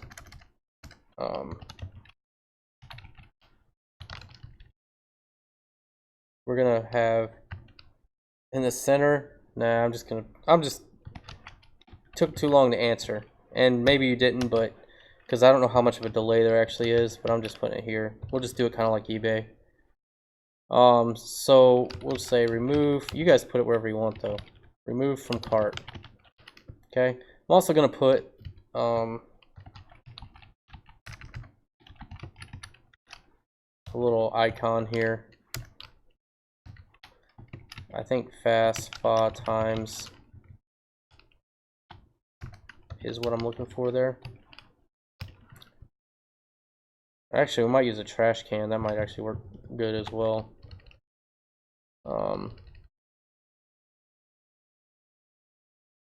So here, and I'm actually going to split this down to another row so we can see this a little better. And for the href, I'm going to do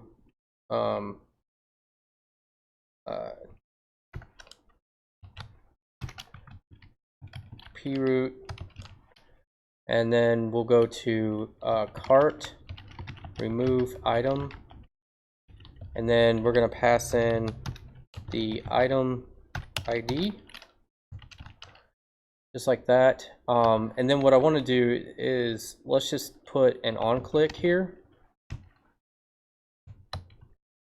and we'll do a confirm. You know what, I'll throw this down.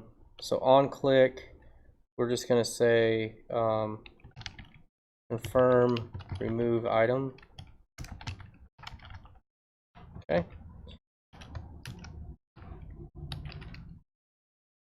So it's down here.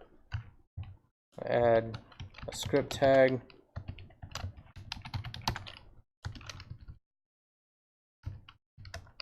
We'll add a function confirm remove item. And then let's just do a JavaScript confirm here. Just say, are you sure?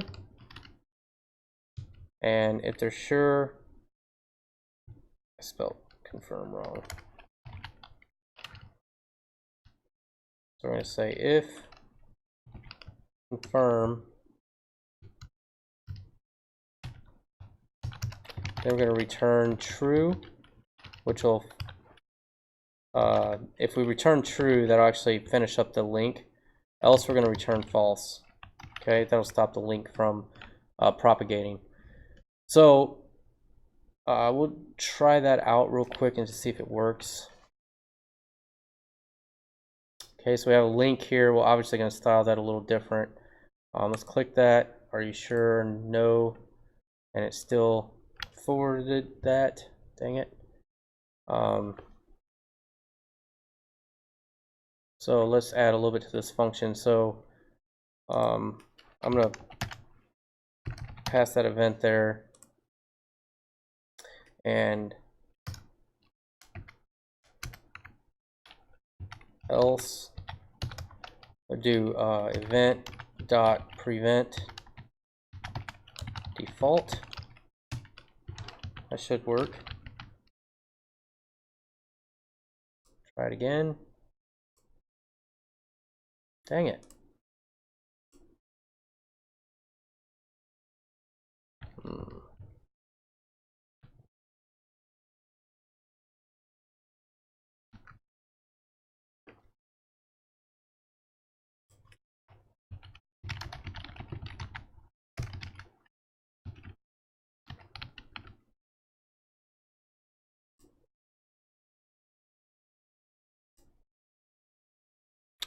Oh, looks like I got that a little wrong here. So change quantity.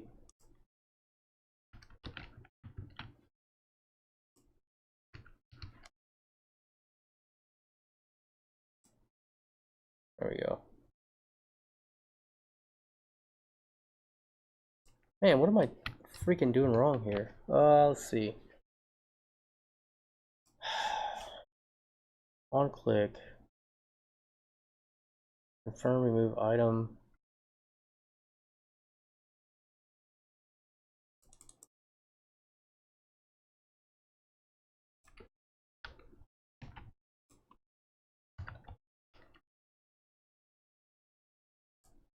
One thing I want to do, let's console log event.target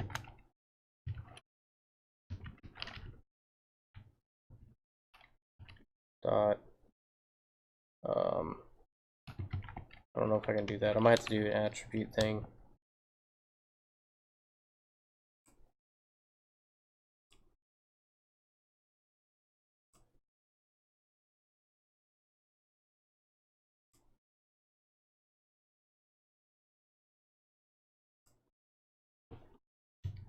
Broke it worse.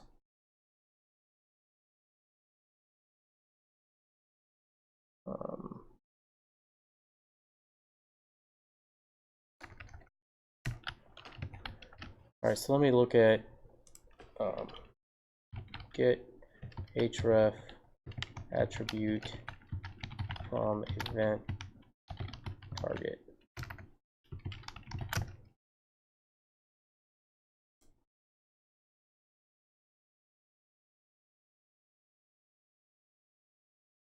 Oh, I can use get attribute, I guess. That's what I was thinking anyway, but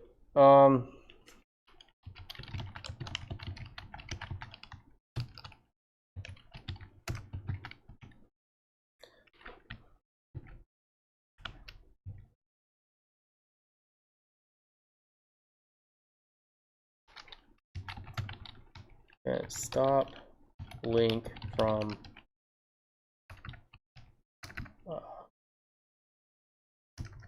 working, I don't know, propagating JavaScript.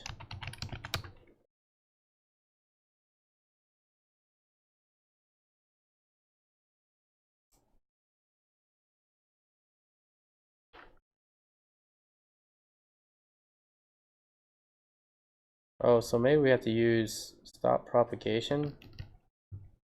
Let's try that, I guess. I don't know. Stop propagation.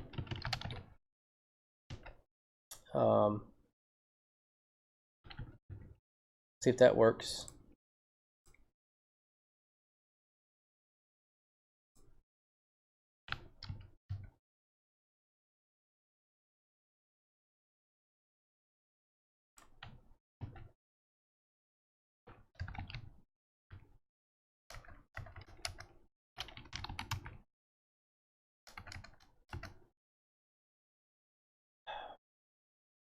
This is annoying.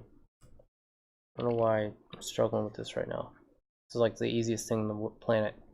You guys probably see what I'm doing and laughing at me right now. Ha ha ha. This guy's an idiot. Confirm remove item, return false. Confirm remove item.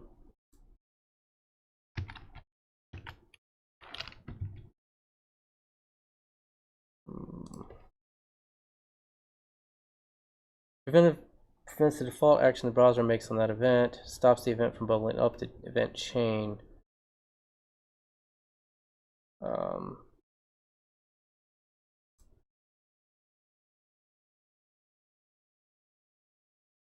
Stop.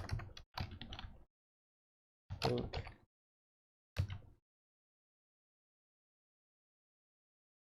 Yeah, I thought it was prevent default, and that's what I tried. I also tried return false.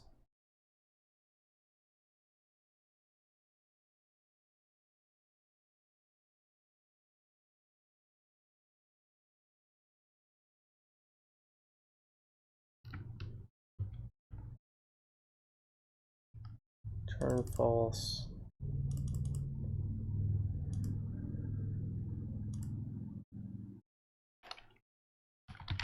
Maybe I spelled it wrong. This is how I always do it. Prevent default, console log, if confirm. So it should only return true if there's a confirm there.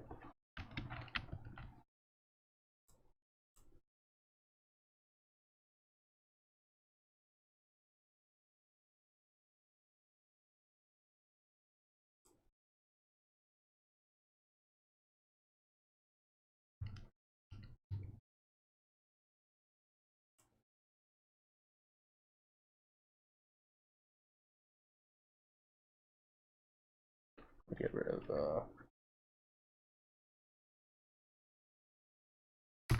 So this is the kind of crap you deal with on an everyday basis when you're programming. Stuff that shouldn't be taking any time, takes a long time.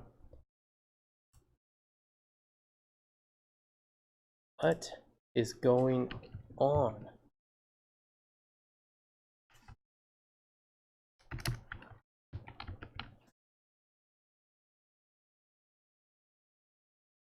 Now it's not even doing the confirm.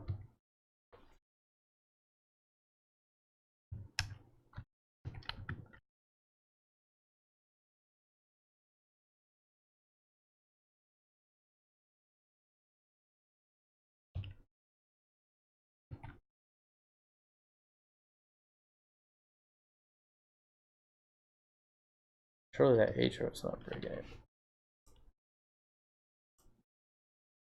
This is ridiculous.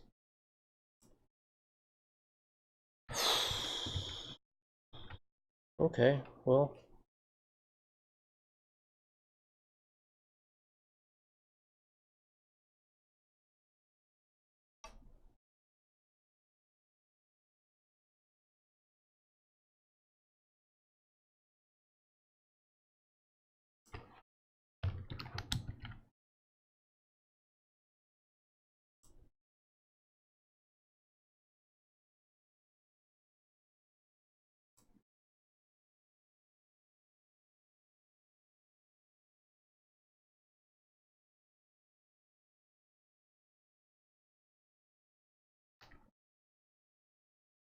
Why are you doing this?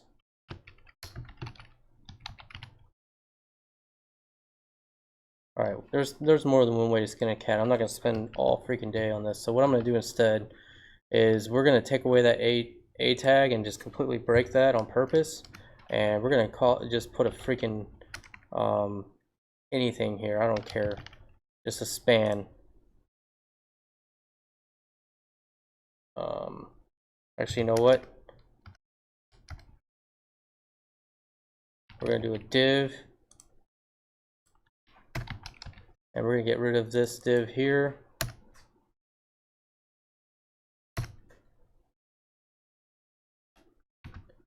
Alright, and then I'm going to pass in this as data href.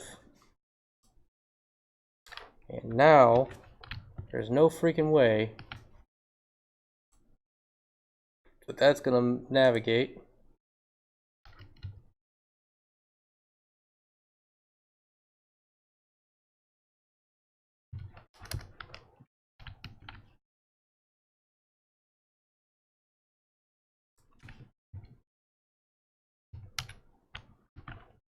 All right, let's see. Don't need that prevent default anymore.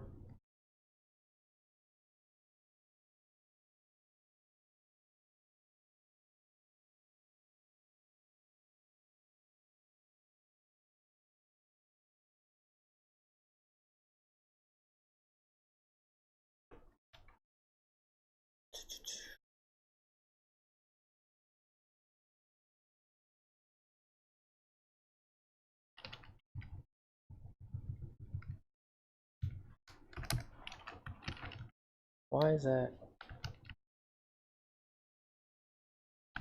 Oh, you know what I need to do?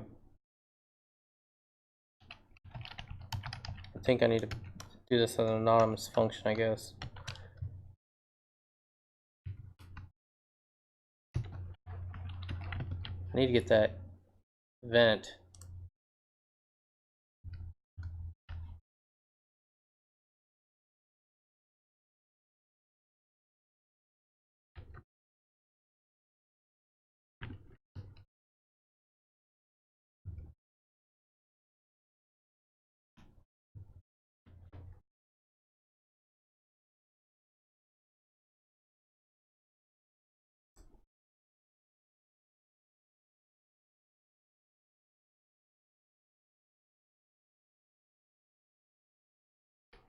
What the hell is my problem here? Yeah, I could take it from the brand ID, but I don't know why it's not working all of a sudden. Like, I'm just must be. It's possible that I'm just completely tired and I don't even know what's going on. Let's see. Save brand.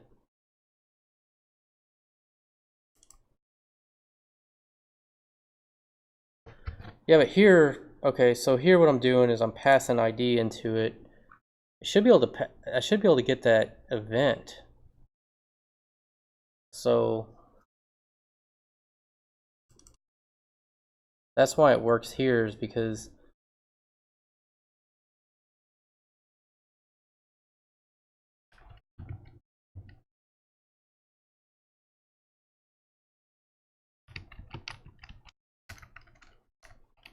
pass event into onClick.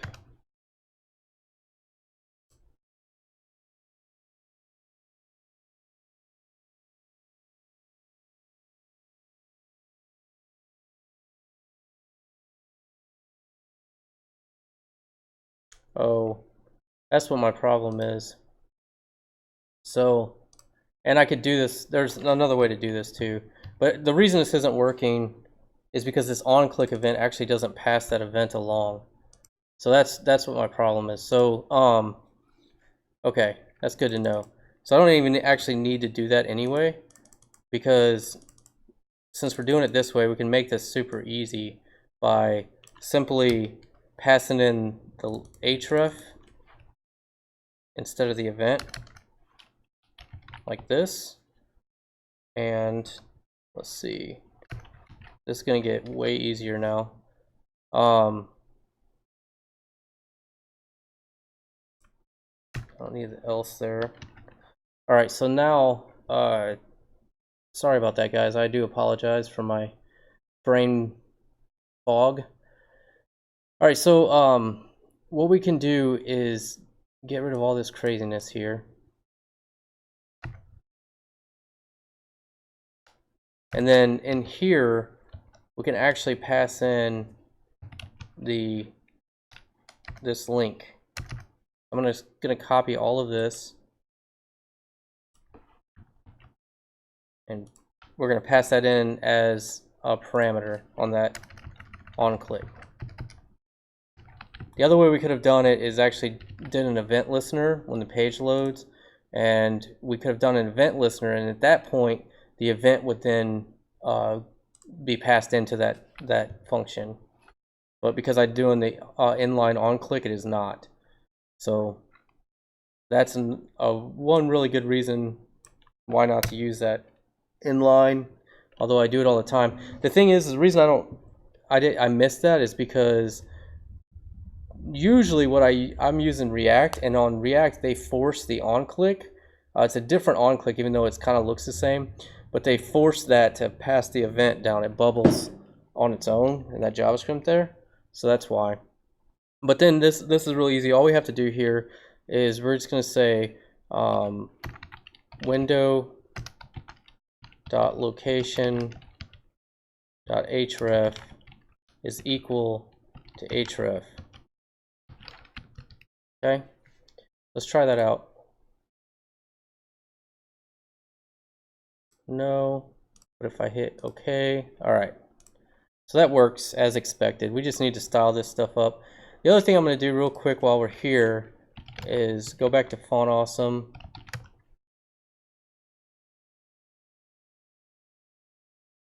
And let's just look for their trash cans. Let's see. Kind of like this alt trash can here. So we can just do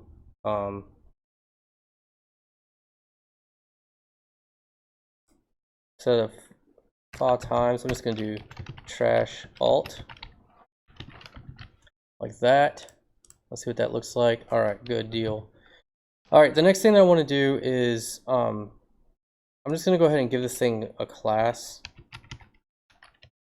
of remove item. And let's see.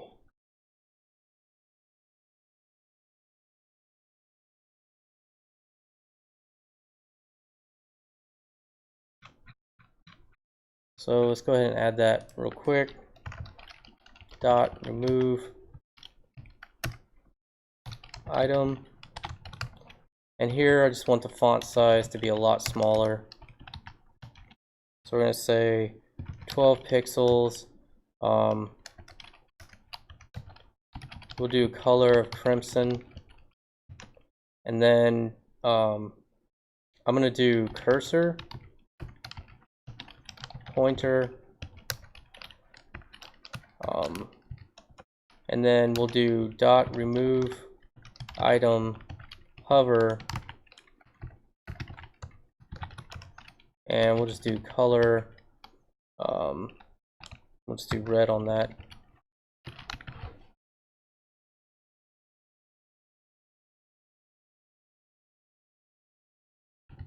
Oops, I put I put white here for some reason.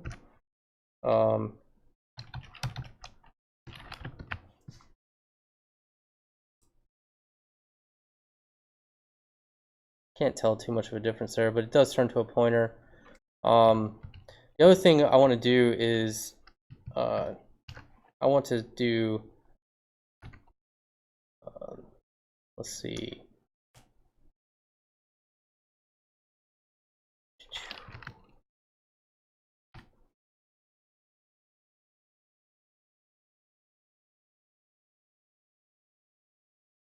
So I want I don't care. Let's just do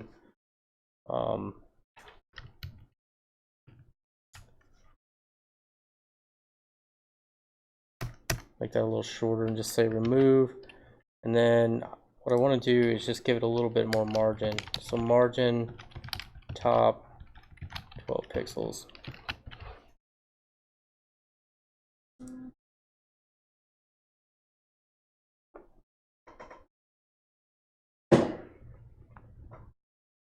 Okay, so next up,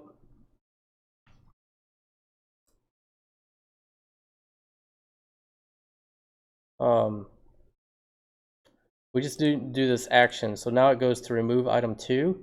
So that's going to be a super easy action. I know I just spent a long time on that, but this is going to be like a couple seconds. And inside the cart controller, we just need to create a remove item action. So public function remove item action, and that's going to take an item ID, and here we're just going to say item equals cart items find by ID.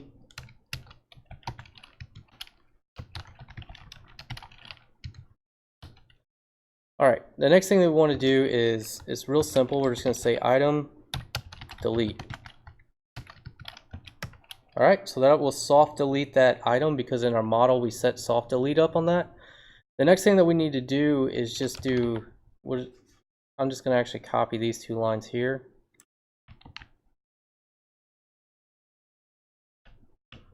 Save that out, and let's just see how that feels now. All right, so remove that item. Let's try another one. Let's remove Lords of Waterdeep. Yes, I'm sure. And there we go. So in the back end, all it's doing is it's setting these deleted to 1. So now they don't show it anymore.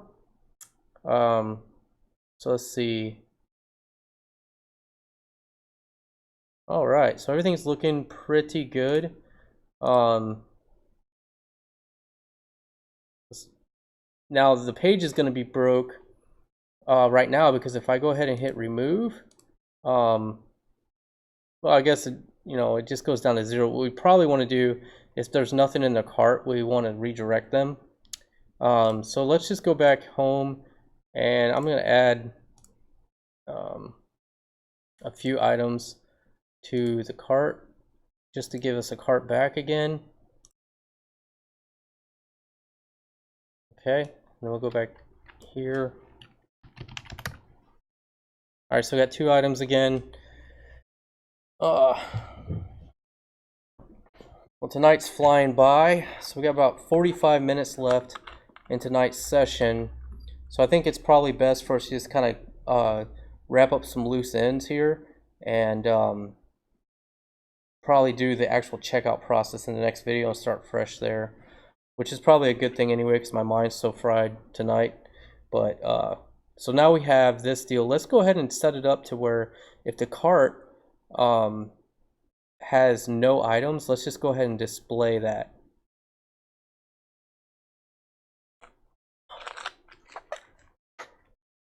So we can do one of two things. We can actually just give them a message here that tells them their cart is empty and gives them a link, or we could actually send them out of here. But I think it's probably best to give them a link so it's not so jarring and just say, hey, you have no items left here. So let's go ahead and look at what that would look like.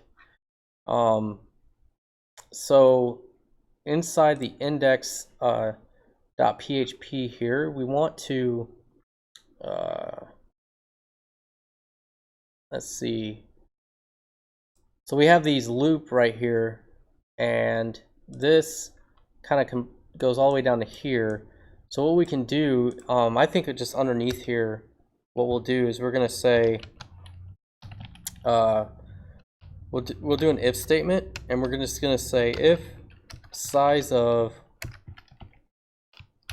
this items, if that is equal to 0, then what do we want to, we can put something here.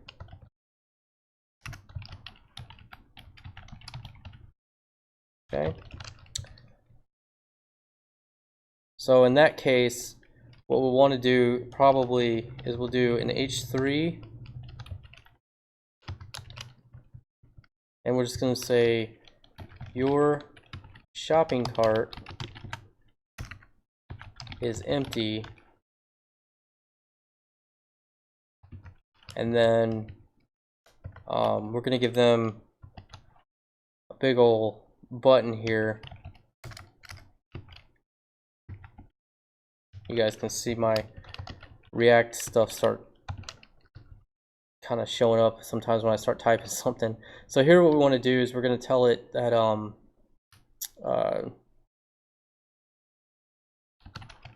continue shopping. And what we'll do is just send them home. So we'll say to the p root. Okay.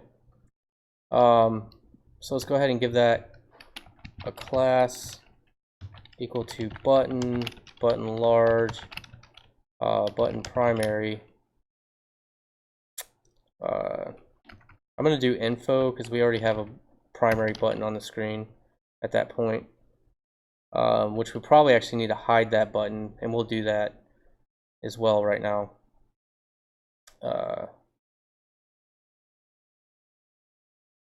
So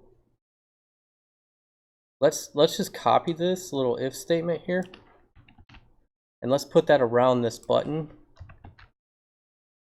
And we're just going to say if it's greater than 0.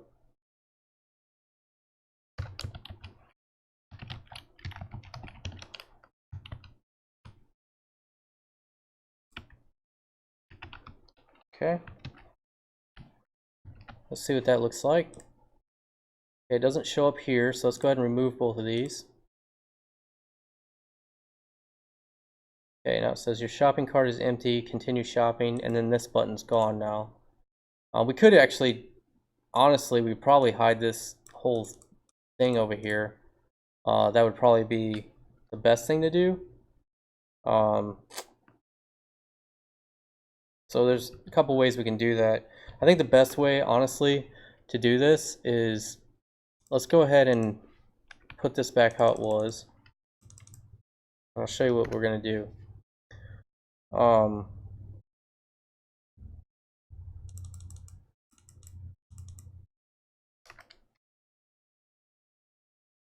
Okay. What I'm going to do is right here in this row, let's just do a div here. So I'm going to go down here and let's copy this line.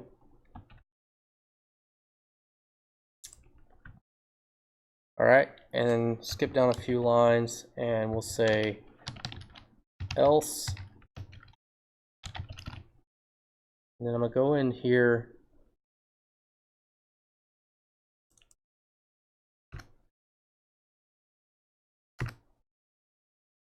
get rid of all this.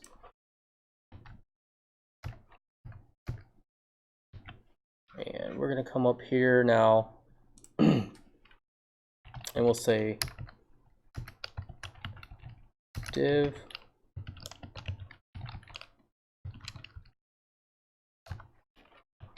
paste that, and we'll give this a class of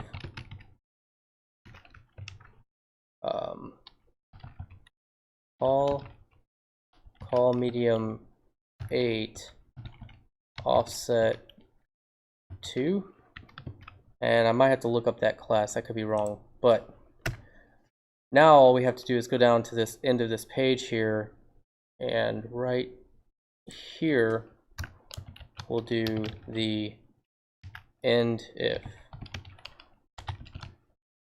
Okay, so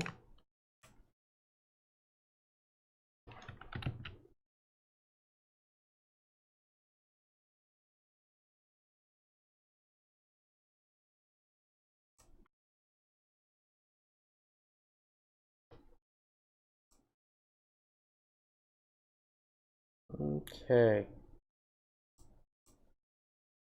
All right. Guru, hello. How many days are left? When will the course end? And what are you planning next? And how's my health? My health is doing pretty well. I don't know, honestly, how many are going to be left. I would say probably at least 3 or 4 of these sessions left at a minimum. Could be a few more after that as well. We'll just see how many sessions it takes and how many, we'll just see if interest, as long as interest is here and people want to keep adding features, we will for a little while. We'll wrap it up reasonably quick though, because I do want to move on. I think the next thing that I'm going to do is a React course. I don't know if I'll keep doing live streams. I'm going to probably alternate between creating a course that's just recorded and then a live stream, then a course, and then a live stream, maybe something like that. So I'm thinking a React JS course next is what a lot of people have been asking for. So that's probably what I'm going to do. Let's refresh this now. It says your shopping cart is empty, and obviously I have that style wrong, like I figured I would. So let's see here. Let's find those offsets.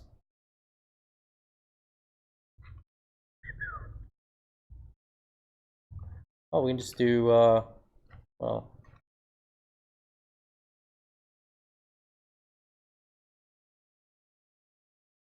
where are you at? Offsets.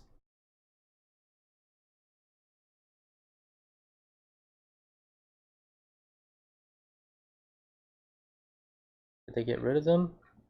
And here they are. Those offset. Okay. So that's close, but not quite there.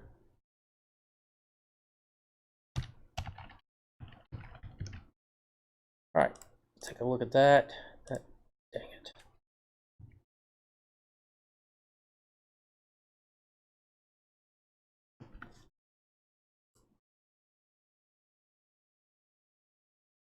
Offset medium 4.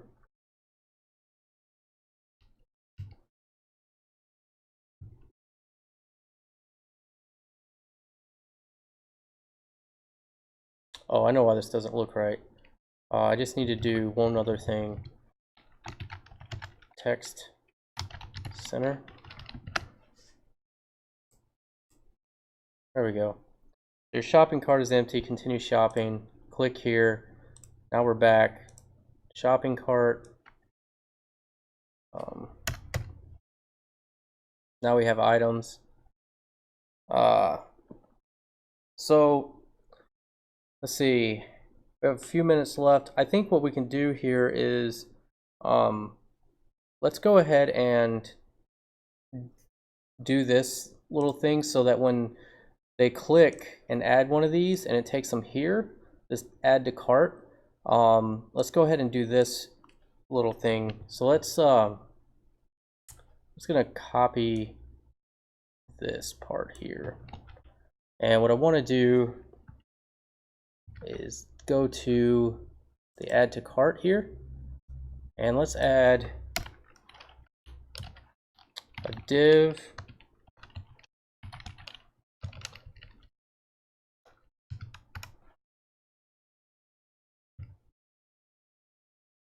and here we're going to say class row, and then I think we'll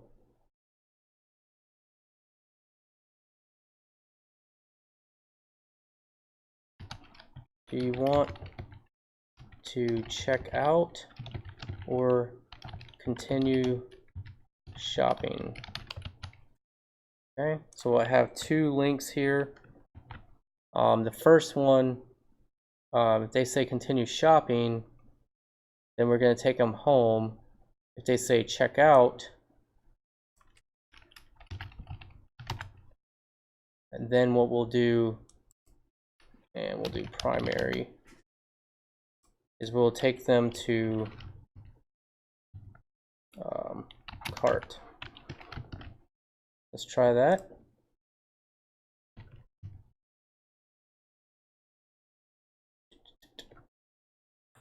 I copied this. I didn't mean to copy that.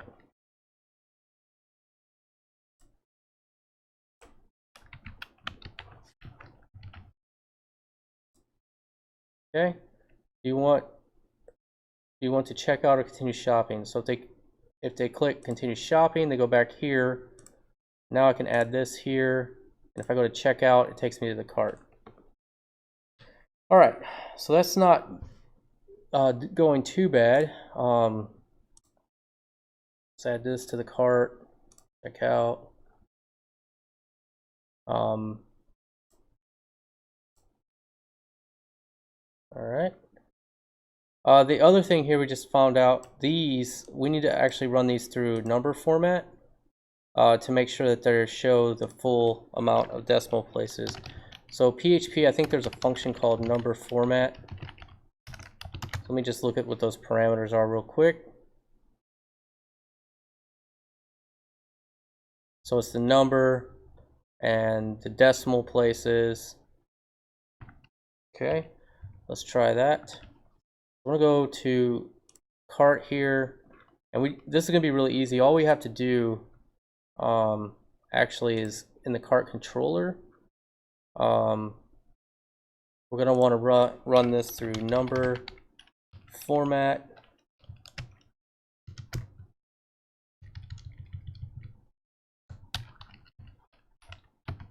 -2,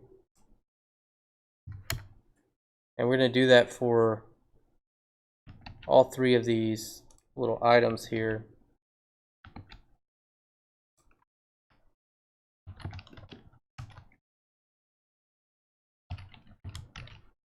Okay. There we go. So now we have the trailing 0 for 90 cents there.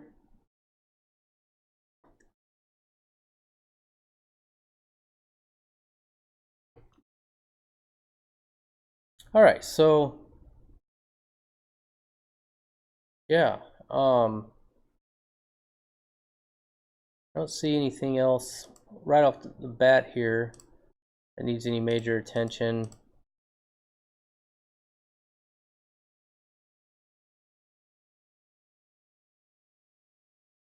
Okay.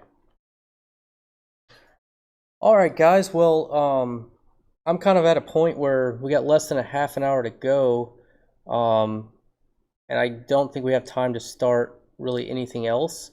So, you know, if you guys got any questions, we can run through any code. If you want to see any code again, or code that you may have missed, or something you want explanation on, you can let me know. If you have any other questions related to, you know, what it's like working as a developer, or you know, any questions at all, you guys can ask me.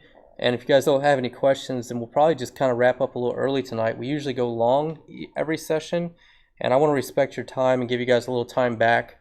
So rather than just kind of piddling around, we will just end early if you don't have any questions. So you guys go ahead and ask away, and I'm here to answer your questions. Now, while I'm waiting for the sync to happen between when I'm actually saying this and when you guys get to hear it, maybe I'll start. Maybe I'll just share a little something with you guys about kind of a work-life balance thing. Let's talk a little bit tonight about how much time you actually spend developing and how that equates to productive hours. And so we live in a world where all of our employers, even ourselves, we've been conditioned to think that the longer you work, the more you're going to get done. And so what happens is when you have a big project, or someone hires you to do a big project and it needs to be done quickly, they want you to put in a lot of extra hours. And development is a lot different.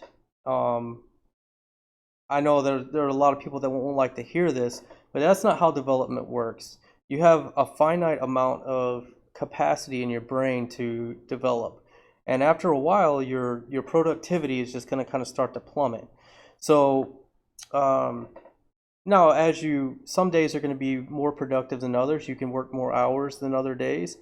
Some days your brain's just going to kind of give up on you, and it really just depends on how complex of problems you're trying to solve, how hard you're thinking, as to how many productive hours you can work in a day. But what I would really encourage you guys to do is don't sit around forever in front of your computer trying to solve a problem. If you're starting to get frustrated or it's taking an insane amount of time, step away from it. Because as developers, we tend to think about programming all the time. We don't just think about programming when we're programming. And being in front of the computer limits our perception sometimes because we only see what our code tells us. But a lot of times if you just take a step away and you take a break and you go for a walk, or you maybe go exercise or something, a lot of times you'll start to get the answers to what you've been working on when you're not in front of your computer. And so, with that being said, I just want to encourage you guys that if you have a big project, don't feel like working 20 hours a day or 12 hours a day or 9 hours a day or whatever it is going to be the key to your success on doing it. Now work hard. I'm not telling you to work 2 hours and play the rest of the day. Give an honest day's work.